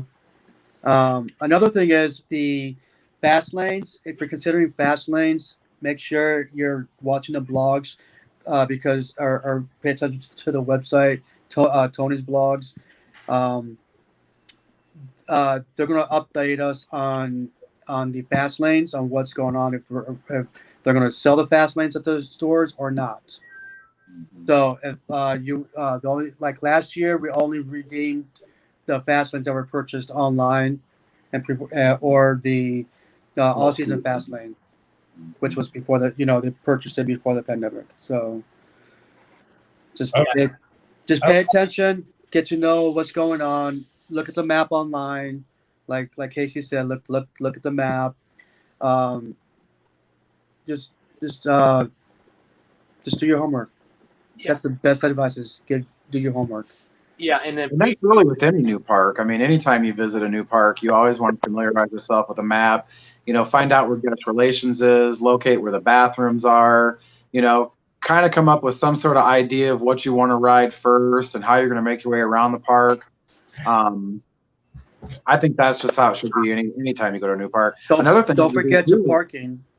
Absolutely. Another thing you could do too is join like a Cedar Point group, and that's what I was going to say. There's several different theme park groups out there that you can join, and people are happy to answer your questions, give you any tips or tricks. And something else to take into consideration is just because it works good for me doesn't always necessarily mean it's going to work good for you. So usually when I go to the parks, I don't travel with children. I have a kid, but my son doesn't go to the parks with me. He's kind of a fuddy-duddy and doesn't like the heights or the speeds, but right. It also depends on the size of your group. Some rides you can put 2 people per row. Some people you can put 4 people per row. It's all about planning. Before I forget, I want to explain tell you one big detail is rules, policies, and guidelines. Make sure you learn about those, what they are, pay attention, and abide by them. Constantly check up on it. Mm-hmm. Because that's very, very, very important. Well, and especially at Cedar Point this year, Jason McClure kind of led on that, it's going to be a very fluid season. They want to try to return to as normal as possible for 2021, but a lot of it is going to be an evolutionary process. They're going to kind of maybe try some things and see what works. So just be ready for things to change. You might go one weekend and they might have access passes. You might go back the next weekend. They might not have access passes. Yeah. Kind of like Tony said earlier with the reservations. They started the season last year with reservations. A few weeks into the season, they weren't getting quite as high numbers as they were anticipating, so they did away with the reservations. And then for their Trick and Treats festival, they brought the reservations back because they were expecting larger crowds. So, it's a very fluid situation. Things are going to change sometimes from day to day. I've seen things change like on the fly. When they first rolled out the access passes this year, they were telling people with fast lanes that the fast lane people had to get access passes. And then, literally the next day, I guess they had enough people complaining, well, hey, we got fast lanes. Why do we need access passes? So then you didn't need the access pass. Yeah, there was that communication wasn't. I mean, I think there was miscommunication with that. Well, and I think as enthusiasts, we all know and understand that with COVID, it was a very fluid situation. Things were changing constantly, very rapidly. And they were adjusting things on the fly. And I think for the most part, they still do.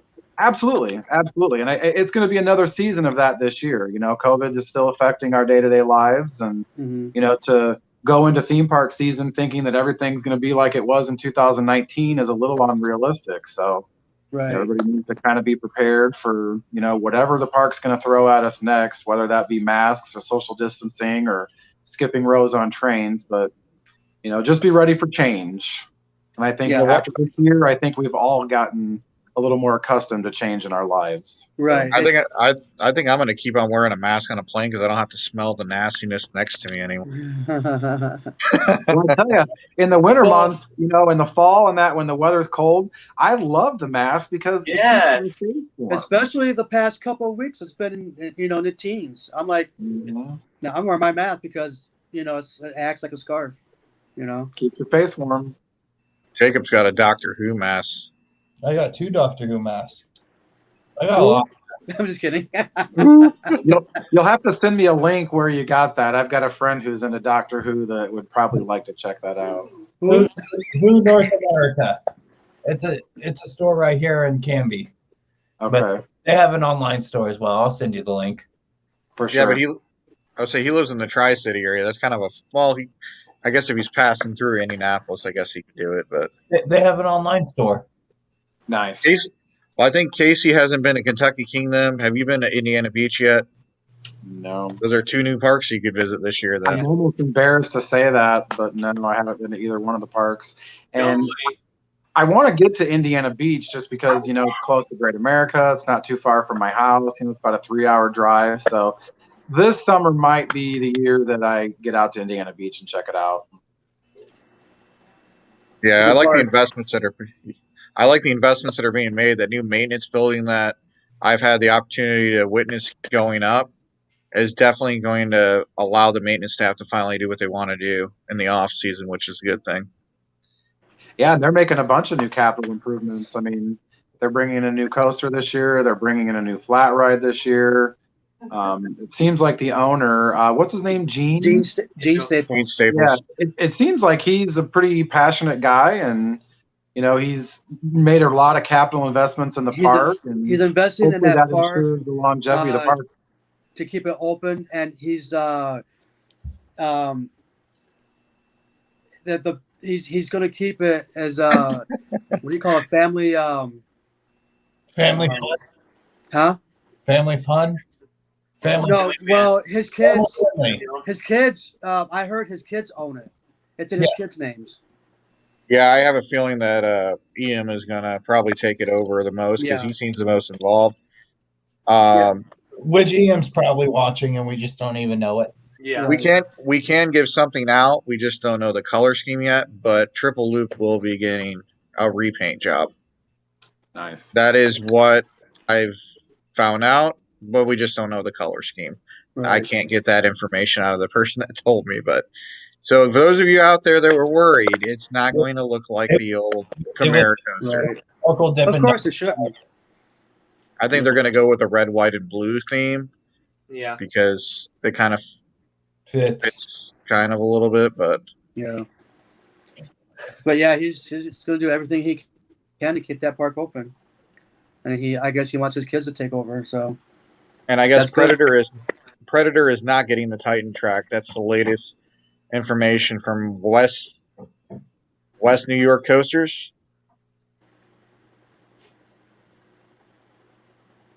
Did I go out? Oh, I was saying Predator over at Darien Lake is not getting the Titan track now. Mm-hmm. I guess that just came out. Six Flags said, we don't have it. I can't believe Six Flags took that over again. Yeah. That Titan track was kind of exciting. I guess Six Flags. I don't know who's going to get the first Titan track now. Cedar Point. Just kidding. Right. 526 feet. It's going to be the record first breaking 126 feet. the world's tallest, fastest, and longest dueling wooden coaster. Yeah, they're just going to call it Steel Vengeance Senior. Make it taller and faster and give it a couple more versions. They're going to call it Deepwood. Gemini Rediscovered or something. Gemini 2.0. Yeah, there you go. Or everything else that RMC does, iron. It's like, how many times can we use the word iron? Iron or twisted? Yeah, twisted or iron. So, have you guys been out to King's Dominion? I know they have. I'm asking Casey and Tony. The what? King's Dominion? That's another part I have on my list for this year is King's Dominion and Carowinds both. What's your opinion on Twisted Timbers? Honestly, I did not have a good ride on that one. Thank you. It felt slow. And I didn't get much airtime. Okay, see, I had a very bad ride experience on it too. I just didn't know if it was just me. But it's my least favorite arm seat. Everybody else loves it. I just maybe it was the time of day that I rode it. You know, Well, maybe see, it wasn't broken in for that day yet. So I rode it at night during haunt. and you still had a bad experience because usually later on in the day the oil the grease is loose and. Well, it was a Friday night. They were only open from 5 to midnight or 5 to 10. Oh, gotcha. So yeah, it probably wasn't up to speed. Oh yeah, Lightning Rod's better. Well, Lightning Rod's an amazing coaster. The very first thing we did was ride I-305, and then we went and rode Twisted Timbers, I'm pretty sure. Oh, maybe that's why you thought it was underwhelming. Probably. You always work your way up from what you think's the most boring up to the most intense. I couldn't help it. Actually, I lied. The very first thing I rode there was Afterburn. No, not Afterburn. That's at Carowinds. You're having a me moment. I do that a lot. So, well, that week we literally went to 3 or 4 different parks within 1 week. It was my wife. It was our anniversary trip. No, we went and rode Dominator first, and then we went to I-305. I'm gonna do a Virginia trip. I think if it opens, because I think my favorite park at King's Dominion is probably. I don't like how they call it Racer 75 now, but yeah. What was it? What did it used to be called? Rebel Yell. Yeah, they should change it back. I love 75 they is did it not for political reasons. You know what I mean? I love Apple. Rebel, you get it? Yeah, I know. I'm just tired of the cancel culture. All right. I love Avalanche. Avalanche, yeah, that's a good one. I miss Volcano. Yes. I miss Vortex. When's that museum in Texas opening up so we could all go down there? It's the same thing. The Roller Coaster History Museum would be nice when they open that to the public. Yeah. Be able to, if they ever do that. By the way, doesn't Sandusky, Ohio, have the Carousel Museum? Yeah, yep. It's a block and a half from me. Mm-hmm. How is it? Is it pretty? I haven't been in there yet. It used to you haven't? It used to be the building used to be. It was originally the United States Post Office. So yeah, my daughter's obsessed with carousels. Every park, obsessed. Could ride them over and over and over again. Really? So, oh yeah. Yeah, it's just walking distance for me. So, but I still have to get there. The craziest carousel is the one that's in Seuss Landing at Islands of Adventure. That one has to be the craziest looking carousel ever. Midwest Coasters Trip to Coaster Museum. I would have to contact them, but maybe they would be up for that. I know Ace is planning to have something there. Yeah. Are they? I mean, that would be a given. I mean, hopefully they do. By the way, if we have any Texas viewers, hopefully you guys are, recovering okay. I heard it's still kind of crazy down there. Yeah, they're not used to what we're used to up here. Well, from what I understand, the houses are made to keep the hot air out. So when they had their heaters blasting, basically the air was just leaving the house. Yeah. Obviously, nobody told them to keep their faucets running to prevent the pipes from freezing. So 3 degrees is cold anywhere, though. Texas, 3 degrees. Whew. Used to that Florida weather, Chris. Shut up. Oh. Our climate is changing. Big time. We have the Gulf of Mexico on one side and the Atlantic on the other side, so it will always be nice. I have Ohio on one side and Illinois on the other. You have the great, yeah. And they bring nothing but cold. Hey, I was up in Indiana when it was 3 degrees outside. By the way, if our teammate Dustin is watching, he complains about the cold, but I still drove out there and got an update when it was 3 degrees, -5 with the wind chill. You guys can't say anything. I work outdoors. I have Illinois, Kentucky. We've had years here where it was -30. What if they build a roller coaster entirely out of ice? Ice coaster. It would melt during Ice make it. I mean, they could do that to a bobsled coaster, technically. Yeah. I don't know. Why don't you ask Elsa?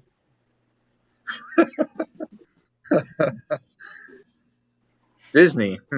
I could see Disney doing that. Like, oh, dang it, melted.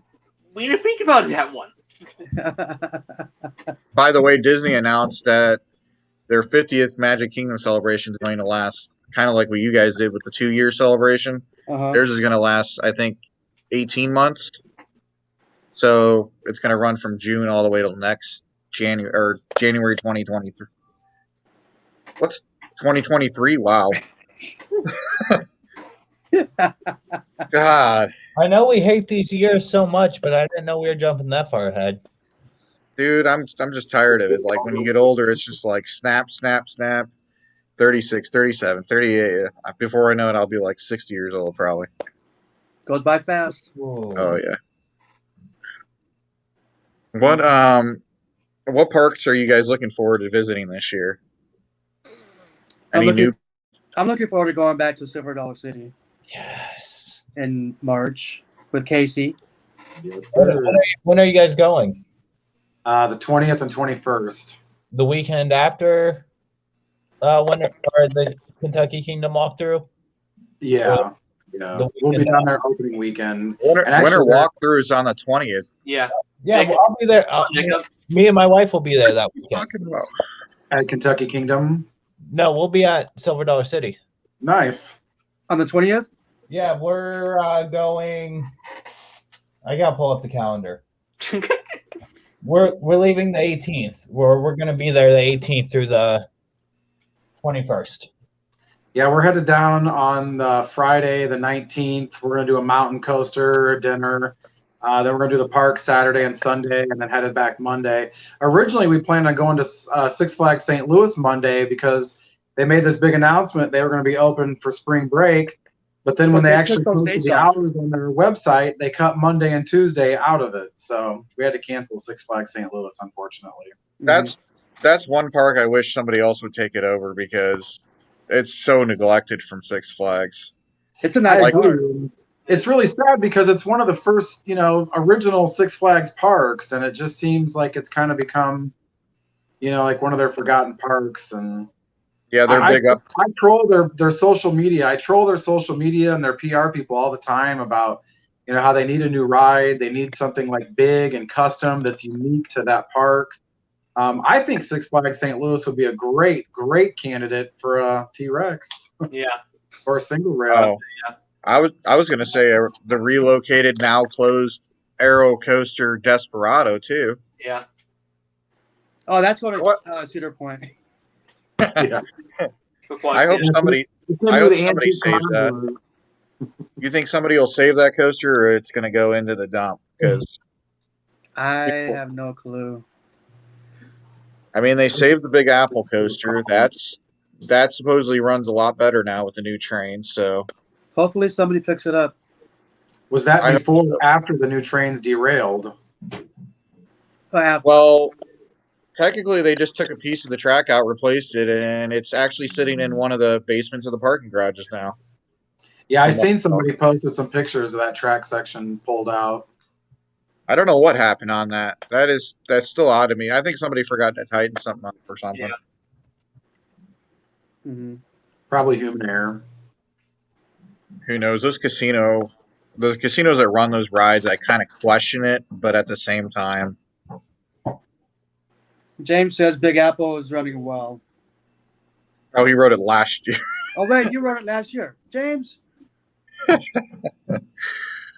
kind of wish I kind of wish I would have wrote it last year because I was in Vegas in February. When I was in Vegas in early 2018, it was down because they were redoing it. They were working on it. Well, that and I had a chance to ride the Belmont Park coaster, and the line was too long, so I didn't ride that. That's in San Diego. I got on it like that. Yeah, it was a busy. What day was that on? Oh, it was a Saturday. That's probably why. Yeah. I went in December. I think it was on a weekday. It gets chilly out there in February, though. A year ago, December. Yeah. Still one of my favorite cities to visit, though. San Diego's amazing. It's a nice city. Jacob's over there. Hey, Jacob. What? Zach's over here enjoying everything because he's an hour behind everybody else. I still have nothing had in it though, so. Imagine if they've got me thinking about Silver Dollar City. My mind's on Time Traveler now. I can't wait. So are you time traveling? Basically. Speaking about Time Traveler, how about that Six Flags copy code of they took the theme of Time Traveler and put it into their newest flat ride that's getting ready to open at Fiesta, Texas. Have you seen it? Yep. Mm-hmm. The queue is almost identical to Time Traveler. They finally themed something, but they copycat. Yeah. They plagiarized. But I guess the Catwoman Whip over at Six Flags St. Louis is delayed till 2022 now. Yeah. Is it? It's a flat ride. I mean, I don't get it. Yet the other one being built is opening this year. I mean, granted, the company is from Australia, so. What is it? Yeah, it's being built by Fun Time, so it's probably because of travel stuff. Is my guess. I think they are delaying projects at parks that aren't going to bring in returns, so they think. And they're pushing all the money over to Magic Mountain because word is they're opening a new coaster next year. Already? Yeah, they're afraid of Energy Landia breaking their coaster record. Yeah, but they're going to go broke like they did before. Well, Energy rides at one time. If Energy Landia, I think Energy Landia is going to have 17 coasters, but as of 2022. So with Six Flags is all worried. You got to keep in mind Six Flags gets that discount when they buy in bulk. True, yeah. But they're still going for broke. That's the Six Flags way. That's the Six Flags way. Mm-hmm. I hate to.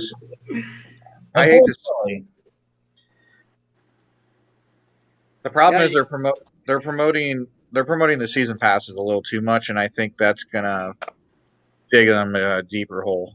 Mm-hmm. Yeah, see, Six Flags, the thing though is at some point doing max out space, they have no room. Meanwhile, MGM and India still have like 500 acres to use. Who's that? I'm thinking that at some point Magic Mountain will be out of room, and MGM and India still have like 500 acres to use for the coasters. Oh yeah, they have nothing but farmland out there. They could expand that park infinity. Six Flags and Cedar Buddy. You're not going to outdo them because they have the land. You don't. Has Magic Mountain paid off West Coast Racers? Doubtful. It's Six Flags, so probably not. So why would they add another ride, another coaster, if they haven't paid off the other one? Because Six Flags. And plus it's been closed. The park's been closed, and they don't have any revenue to, you know what I mean? Well, out of the three, they have two parks in California that are closed. They've got Magic Mountain and Discovery Kingdom. Yeah. Well, out of all the chain parks that are in good financial condition right now, Cedar Fair's probably the one that's going to be fine. I have a feeling one of those two, Six Flags or SeaWorld, is going to fold and file for bankruptcy within the next year and a half. SeaWorld kind of followed the same model as Six Flags did back in the 2000s, and they're building and not paying their bills on time. And then the pandemic hit and kind of delayed everything, but Iron Gwazi should have opened a long time ago. Icebreaker's been testing for the last month and a half. Mm-hmm. And Emperor just now started testing again, which makes me think that San Diego might be open like they're trying to do in April. It's just, I don't know. I just worry about those parks because they don't have the staffing. Like down here in Orlando, SeaWorld Orlando is operating with minimum staff on the weekdays, and on the weekends they're fine, but you could definitely tell that SeaWorld's not doing well financially. We'll see Cedar Fair, because they own Cedar Point has gone through the Great Depression, the last pandemic, so they learned, and it's in the books on how to prepare for that. So they prepare themselves for that. See what I'm saying? These other parks hasn't been open long enough for that to learn how to survive those. And that's what I think is why Cedar Fair is strong, and they, you know, the business model, and you know, they're just strong. Go ahead. I was gonna say, and I think they're just smart on the way that they spend their money too. Mm-hmm. I mean, they're adding all these park additions. Even if it was a water park, at least they decided to add a park addition to each park. So, give them props on that. I mean, they just like I said at the beginning of this podcast and this live feed, $583 million is a lot of money. But their stock's worth. I think their stock price. I bought it at $18 back last April, and now it's worth almost $60 a share. So I'm not complaining right now. Right. That's almost tripled for me. So they're staying strong, you know, and they're doing the best that they can, and they learn from you know, the last 100 years. Yeah, and I think that they'll do fine. And I know one of Casey's home parks is St. Louis. I hope Six Flags St. Louis gets something new within the next 2 years. Same. Not a hand-me-down coaster. But, I mean, not a clown. We don't get any coasters, but we at least get new flat vibes. New for 2022, a Catwoman whip that's like those are at the fairs. Can we do something a little more? New for 2022, a clone. a clone.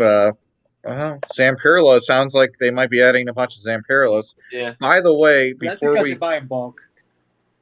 By the way, before we end this here, because I know we told you guys an hour and a half, we're pushing almost 2 hours. We're almost done here, or we're at like the last couple minutes. Zamperla in the Drunk Riders podcast hinted at the point that they're pushing more towards getting more involved in the coaster industry than flat rides in the next year. So what's your opinion on that? What do you think we might see from Zamperla over the next year, coaster model wise? Something different. Something different that we haven't seen, because, you know, why would you want to mimic something that other ride manufacturers has done? But I honestly don't know.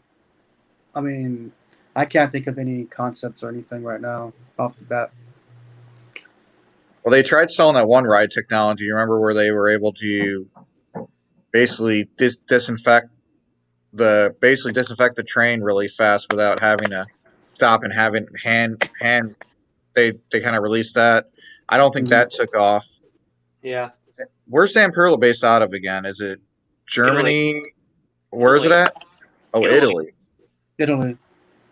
I'm interested to see the future of them, because their flat ride, that one flat ride's crazy on the synchronization of it. It looks like it's going to collide with itself, but it continuously just... That one that they released at IAAPA back in 2019 is just crazy looking. And I forget what park is adding it. I want to say it's the Luna Park in New York. Yeah, they have one, yep. And then they're adding the screen technology with the drop tower into the water, so that's going to be interesting. Mm-hmm.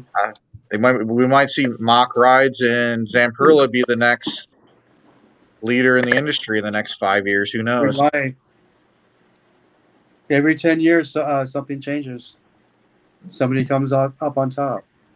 And the industry was doing strong up until the pandemic, though. That coaster war probably would have lasted, who knows, another 10 years if the economy allowed it to do so. Mm-hmm. They were posting record profits, record attendance, and then boom. So, like you guys said, I'm just happy that the parks are staying open. I'm trying not to heavily criticize it, because we got to give them 2 to 3 years to rebound from this. So, absolutely. And I think so. Just like you said, be happy the parks are open, you know. You know, if they have rules, policies, and guidelines, if I have to do this to go to the park and enjoy myself, you know what I mean? Go enjoy the park for what they have. Make new memories. Make new memories with new friends, or you know what I mean? Just be happy. That whole industry right now is going to take, I think they said it might recover by this year, but next year at the latest, the tourism industry is just, hard hit and slaughtered. I know down here in Orlando they're auctioning off hotels left and right because it got so bad. I think originally we had 143,000 hotel rooms down here. So I don't know what it is now, but 50% of that's definitely going to hurt the That whole will hurt. industry. Yeah. So Yep. Not only that, but it'll hurt the economy and those local economies. It's bad. Zach, do you have anything to add? You're kind of quiet over there. So COVID here, park definitely hit hard. Go support your parks. I mean, you may not like what they do for policy. Like, I mean, I didn't really care for the way Cedar Point did COVID with the access passes, but this year I'll go back to it because there's some good vibes. Let's go support them.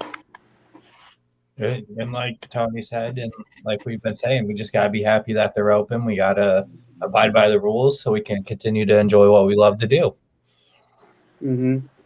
And a mask to me now is just like a second skin. It's like, to me, it's just like putting a shirt on now. You're like, all right, I got to put my mask on. All right, let's do it. And then you get back to where you're at, take it off, whatever. The mask comes in handy because if I just eaten, my breath doesn't be kicking, so I'll just put the mask on. Except half the time you have to go back for your mask to your car because you forgot it. Yeah. Like, oh crap. I wear it so much flying and everything that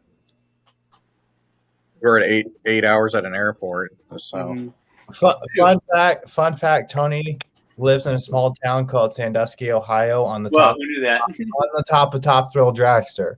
Fun fact.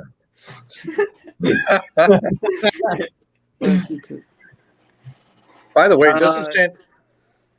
doesn't Sandusky, Ohio, I know this is not coaster related, don't they have I think they have like a ghost history. Like, don't they have like historical ghost tours in that town too? This whole area, because of the wars we've had, the war on Lake Erie between the U.S. and Canada, you know what I mean, and then the whole history because there's over 200 years of history here. There's a lot of ghosts around. So, in my hometown, 45 minutes from here, the hospital I was born at had a lot of paranormal activity until they bulldozed it. So that's kind of cool. Mm-hmm. I've been getting into Dead Files a lot lately on the Travel Channel because I'm bored. I have nothing else to watch lately, so I'm running out of things to watch. Zach over here doesn't believe ghosts exist, so we're going to prove him wrong this summer. We're going to stay the night at Waverly Hills in Louisville before we go to Kentucky Kingdom. And okay. I'm just playing. There's a question here. What coaster will Kentucky Kingdom get with new management? I'm going to go with a family-style coaster because that's kind of what Herschend kind of goes for. They kind of push for coasters that everybody could ride. Mine Train. Who makes mine trains now? Vekoma. True. They seem to like Vekomas. I'm going to go with maybe a Mack ride because Mack ride seems to be, well, we got to go with the fact that we're recovering from a recession. Well, whatever the heck we're in. Well, what about a ride like Dragonflyer? That's probably pretty affordable. How long is that? Let me look at that real fast. I don't know. Maybe something like Time Traveler. That would be nice. I mean, it's what we want, but in reality, though. Well, Dragonflyer is only 1,486 feet, so I imagine it's probably like a $4 to $5 million coaster. So that's definitely doable for especially a park that size. Mm-hmm. The RMC single rail that we got. Yeah. Your Time Traveler, I think, was $28 million, so I don't foresee that happening in a park like Kentucky. I was kidding. Especially at this time. Okay. Actually, every park needs a Time Traveler, in my opinion. Yes, every park. There is something. Why? I'd rather have every park be different from the other parks. Because then you don't have a reason to go to the other park because they all have the same thing. By the way, did you guys hear the rumor that's going on in Dollywood? They do have something going on down there. Like what? They do have a media event tomorrow, and supposedly there's something that's going to be announced. I don't know what it is, but sounds like Hershend's pretty busy this week. Yeah. And is Frontier City a new property for Herschend Entertainment too? I'm starting to believe it is. What is? I missed. I missed that one. What did you say? Oh, I was saying Frontier City, I think, might be another added property for Herschend as well. Because it fits their theme. You have Dollywood, you have Silver Dollar City, and then you add Frontier City. You don't really have to do too much. You could kind of keep the same thing, add shows, add new food, and then just update some of the existing rides with newer rides. And it's in Oklahoma City, so you're in a pretty decent sized metro area like Louisville. So I could see it working. Mm-hmm. But I don't know why Frontier City doesn't. What? Okay, so Frontier City before Six Flags, who owned it? Midplex. Who did? Midplex, I believe. Midplex. Premiere. Yeah. To answer your question, sorry. Go ahead. I was just looking at what James Yoder said. I know Six Flags runs it, but I heard Six Flags is trying to get rid of a couple parks that they took over, and rumor is they're trying to get rid of Frontier City and Darien Lake. I don't know how true that rumor is. That's why I said it's a rumor, but Probably because they lost so much with the pandemic. Yeah. Well, I'm pretty sure if it closed, I'm pretty sure Chris would be okay. That's his new home park. And Frontier City, okay, it's got that old Schwarzkopf loop coaster, but other than that. No, yeah, that, and they also have the Diamondback too, the ASL loop coaster. That's what I meant. That used to be at. Do they still have the one at Elite Gardens, or did they remove that one? Used to have it. It's good too. Those things are so boring. Actually. Anyways, It's fun. They have good airtime on them to do. Do they? Yeah, they do. But yeah, I mean, I need to go sometime because they have a Schwarzkopf and a real arrow. It's a win for me. My most anticipated coaster this year is Pantheon. What's yours, Zach? And then we'll go ahead and conclude the show so these guys can get going. I think we all know that it's Velocicoaster. I mean, it's an Intamin launch coaster with Jurassic Park theming. So that's the one I'm most excited about is Velocicoaster. If I can get down there. I think I'm most excited for Pantheon as well. I mean it's a toss up between Velocicoaster and Pantheon just because I see Velocicoaster just being just like Maverick except with the heartline roll, but at the same time the Pantheon, the theming of it, the kind of just the different elements that the coaster has in it kind of just has me excited, plus the launching and things like that. Are you hitting that heartline roll off of that top hat? Are you hitting that heartline roll at 70 miles an hour? Like, probably not. The heartline roll is basically the last big element. Is it? I thought it was right after the top hat. No, it's heartline roll, S-turn, brake run. Which you gotta keep in mind, they had to take it off of Maverick because it was too intense. Supposedly. So, well, I mean, I heard that Test Dummies was literally being crushed to pieces and et cetera, et cetera. But anyways, they had to make it less intense, so they had to probably go towards the end. Crushed plastic, interesting. How many G's was that heartline roll pulling on Maverick before they removed it? Is the rumor true that it was 6.5 G's? Jacob, do you know that? I don't know. I don't remember. I mean, I know it was intense enough to where they had to go, okay, let's spend the extra money and replace the track. But my head was that Intamin always had that excellent piece of track remade because that in case it didn't look right. But then again, that falls along with what Cedar Point does. They like to build big and intense things. Sometimes they make them too intense, so they have to de-intensify it a little. Yeah, I feel bad.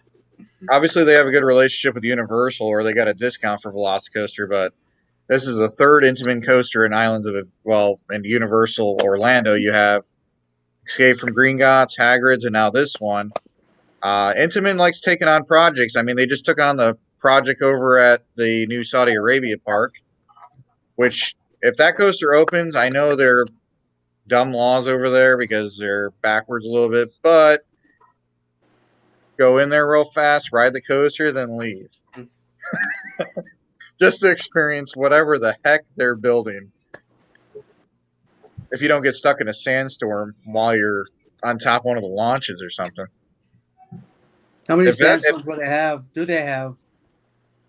I was deployed over Iraq before, so I experienced those over in the Middle East, and yeah, a little painful to your face. I think that's the reason why over at in Abu Dhabi, what is it, Abu Dhabi, and whatever that's at, in UAE, that's why they have you wear the protection on your face so that sand doesn't hit your. Mm-hmm. Well, it's only on that one coaster because of all the dust particles going that fast. You have one to find it is the one coaster. But this thing looks like a Planet Coaster coaster. Like, really? It's like somebody in Saudi Arabia was playing with Planet Coaster. It was like, hey, I want to build this at my park. Who's going to take it over? And Intamin's like, we will. Intamin never turns down any challenge. No.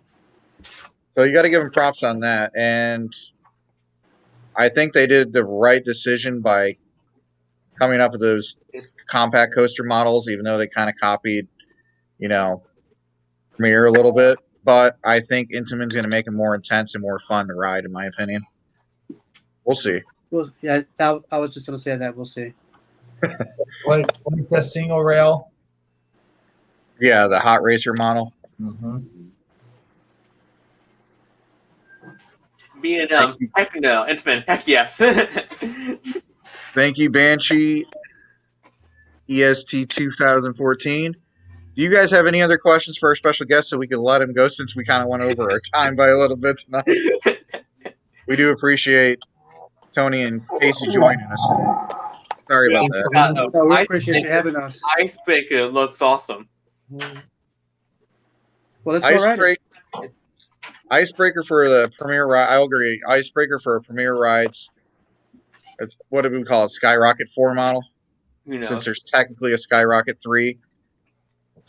I think it looks pretty decent. I heard they're adding rock theming right now. That's why they haven't opened it yet. So whenever that rock theming's done, I think it's going to open April.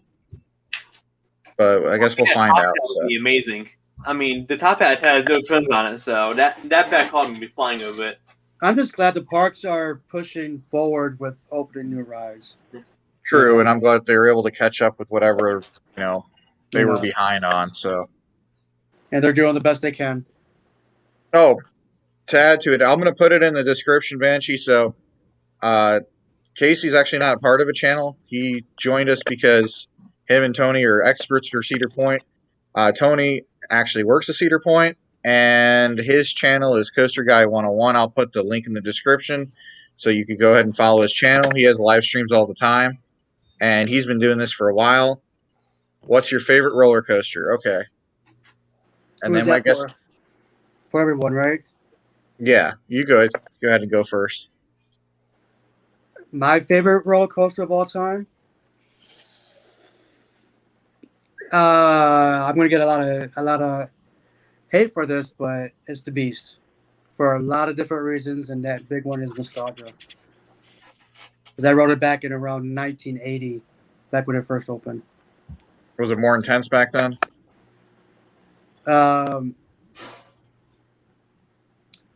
It was, well, because of the wear and tear and them constantly having to replace the track and the wood. I think it was fine.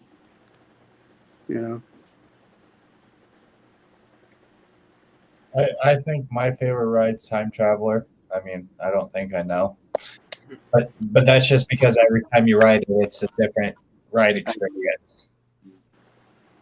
Casey? I think my favorite, I'm going to classify my favorite wooden as probably the Voyage at Holiday World, especially at night. I mean, that thing at night is literally the closest thing to an out-of-body experience I've ever had on a roller coaster. And I'll probably get a little flack for this one as well, but I think my favorite steel coaster is probably Millennium Force. just because it was the first Giga. It's the original Giga. It gives spectacular views of Lake Erie.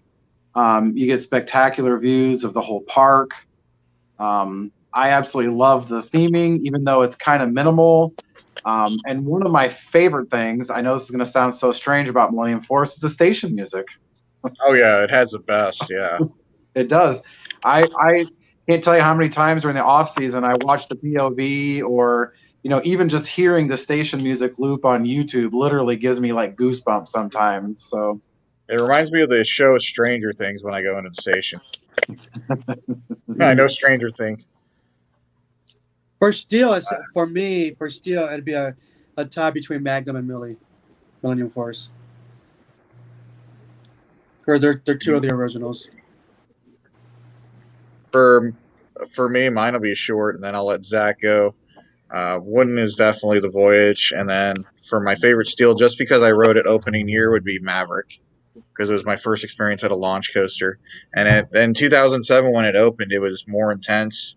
That launch out of the tunnel was a lot more intense than it is now. So I hold on to the old nostalgia feeling of it still. That's why I go with Beast. Yeah, my favorite Woody is definitely Voyage. Steel. I actually kind of have a tie between Steel Vengeance and Time Traveler. I can't decide. Because Steel Vengeance has the outrageous airtime. And then Time Traveler has that, but the greatest as well. I mean, that first drop in the back collar is mental. Mm-hmm. Mm-hmm. You go down side, you go down backwards. One time I went down it, I had after up here, I was slung into the lap bar. Like, what just happened? I'm like, really? I was in pain, but it's fun though. Mm-hmm. Oh yeah, I remember you telling me that. Yeah.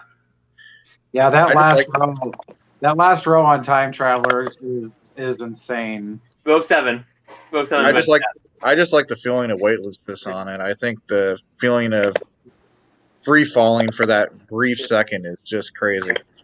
Yeah, all you do, I can do, and you do is you lean forward and that way it can't come all the way down, and you have like that much room. Well, it's even crazier than that. With Time Traveler, every time you ride it, it's a different experience. That's Because when it spins at different times, and you go through the versions in different, different angles. Yeah. That's one reason why it's one of my favorites. Well, my favorite, but the history on it's very crazy too, because I want to say they were invited out there to test this new train, and they were testing it on one of their current coasters at Europa. Is it Europa Park that Mach owns? Yep. Blue Pilot. Yeah, Mach Corporate is right next to Europa Park. Oh, okay. And I was told that basically the representatives that went out there said this technology is amazing. We need to implement it into our new next coaster, and the rest is history. So that's what I like about that. So I don't know if that's in my interview with Christian von Everfeld or what's his name, the manager of Silver Dollar City. So I interviewed both of them at Time Traveler Media. Oh, that's awesome. Mm-hmm. Is it? Do you have it? Is it saved on your YouTube? I don't remember if it's on there. If it's not, I can re-upload it. Okay. Yeah, that'd be cool to go look at that. So you were there opening year for it then? Mm-hmm. What was that, 2015? 2018. 2018. Oh my God. Why am I thinking it opened earlier than that? Oh, well. Good job, Chris. Because you want to time travel. Yeah. It does feel like you time travel with your body's time traveling, but your mind's in a different year. I love the steampunk theme. I love steampunk. Steampunk is one of my favorite themes. I just love the design of the trains themselves. I mean, just so much going into the design of the train, the station, the queue line. Mm-hmm. I mean, even the guy standing outside of the statue right next to the main sign is just literally from the moment. And that clock is just chick. Mesmerizing, yeah. Does it still do that? I like the little lights on the train, the little lights that roll back the time and the date and stuff on the train. I think that stuff's pretty cool. Oh yeah. I just like how the lap was lock in place, and I'm not even like, yes. I think that's one of my favorite themed rides. Mm-hmm. I like stepping back in time. That's what I like about park. I actually feel like I step back in time when I go into that park. Absolutely. And powder keg feels like you're in like the 1800s, like the 1860s. He went sideways. Okay, I think his phone locked or died on him. But I like the. He was doing our live quiz show the other night on Saturday night or Sunday night, and his phone kept on going out. So he only bidded 5 points, and he ended up winning. Yeah, like, okay. Me and Jacob made that last question so freaking hard. That's funny. Tony, I was just saying. How many total linear launches or LSM launches are on Maverick? I don't remember. I had that trivia last year, didn't I? That was on one of my trivias. It was somebody. I think it was Alex's questions. It's 207. Is it? It's 100 and it's 100 on the hill and then 107 on the launch. On the tunnel. No, 107 on the lift hill, and then 100 on the launch. And I think they're referring to the pairs, not individual ones. Hand. Look at your hand. All right, but I gotta get going, you guys. I gotta take a shower, and I gotta. We're gonna close out here, and I want to thank Tony and Casey for joining us tonight. Thank you very much for joining us on the Thank you for episode. having me. This will be published whenever StreamYard decides to publish it, and then I'll have it on podcast tomorrow morning on all different formats, so to be on there.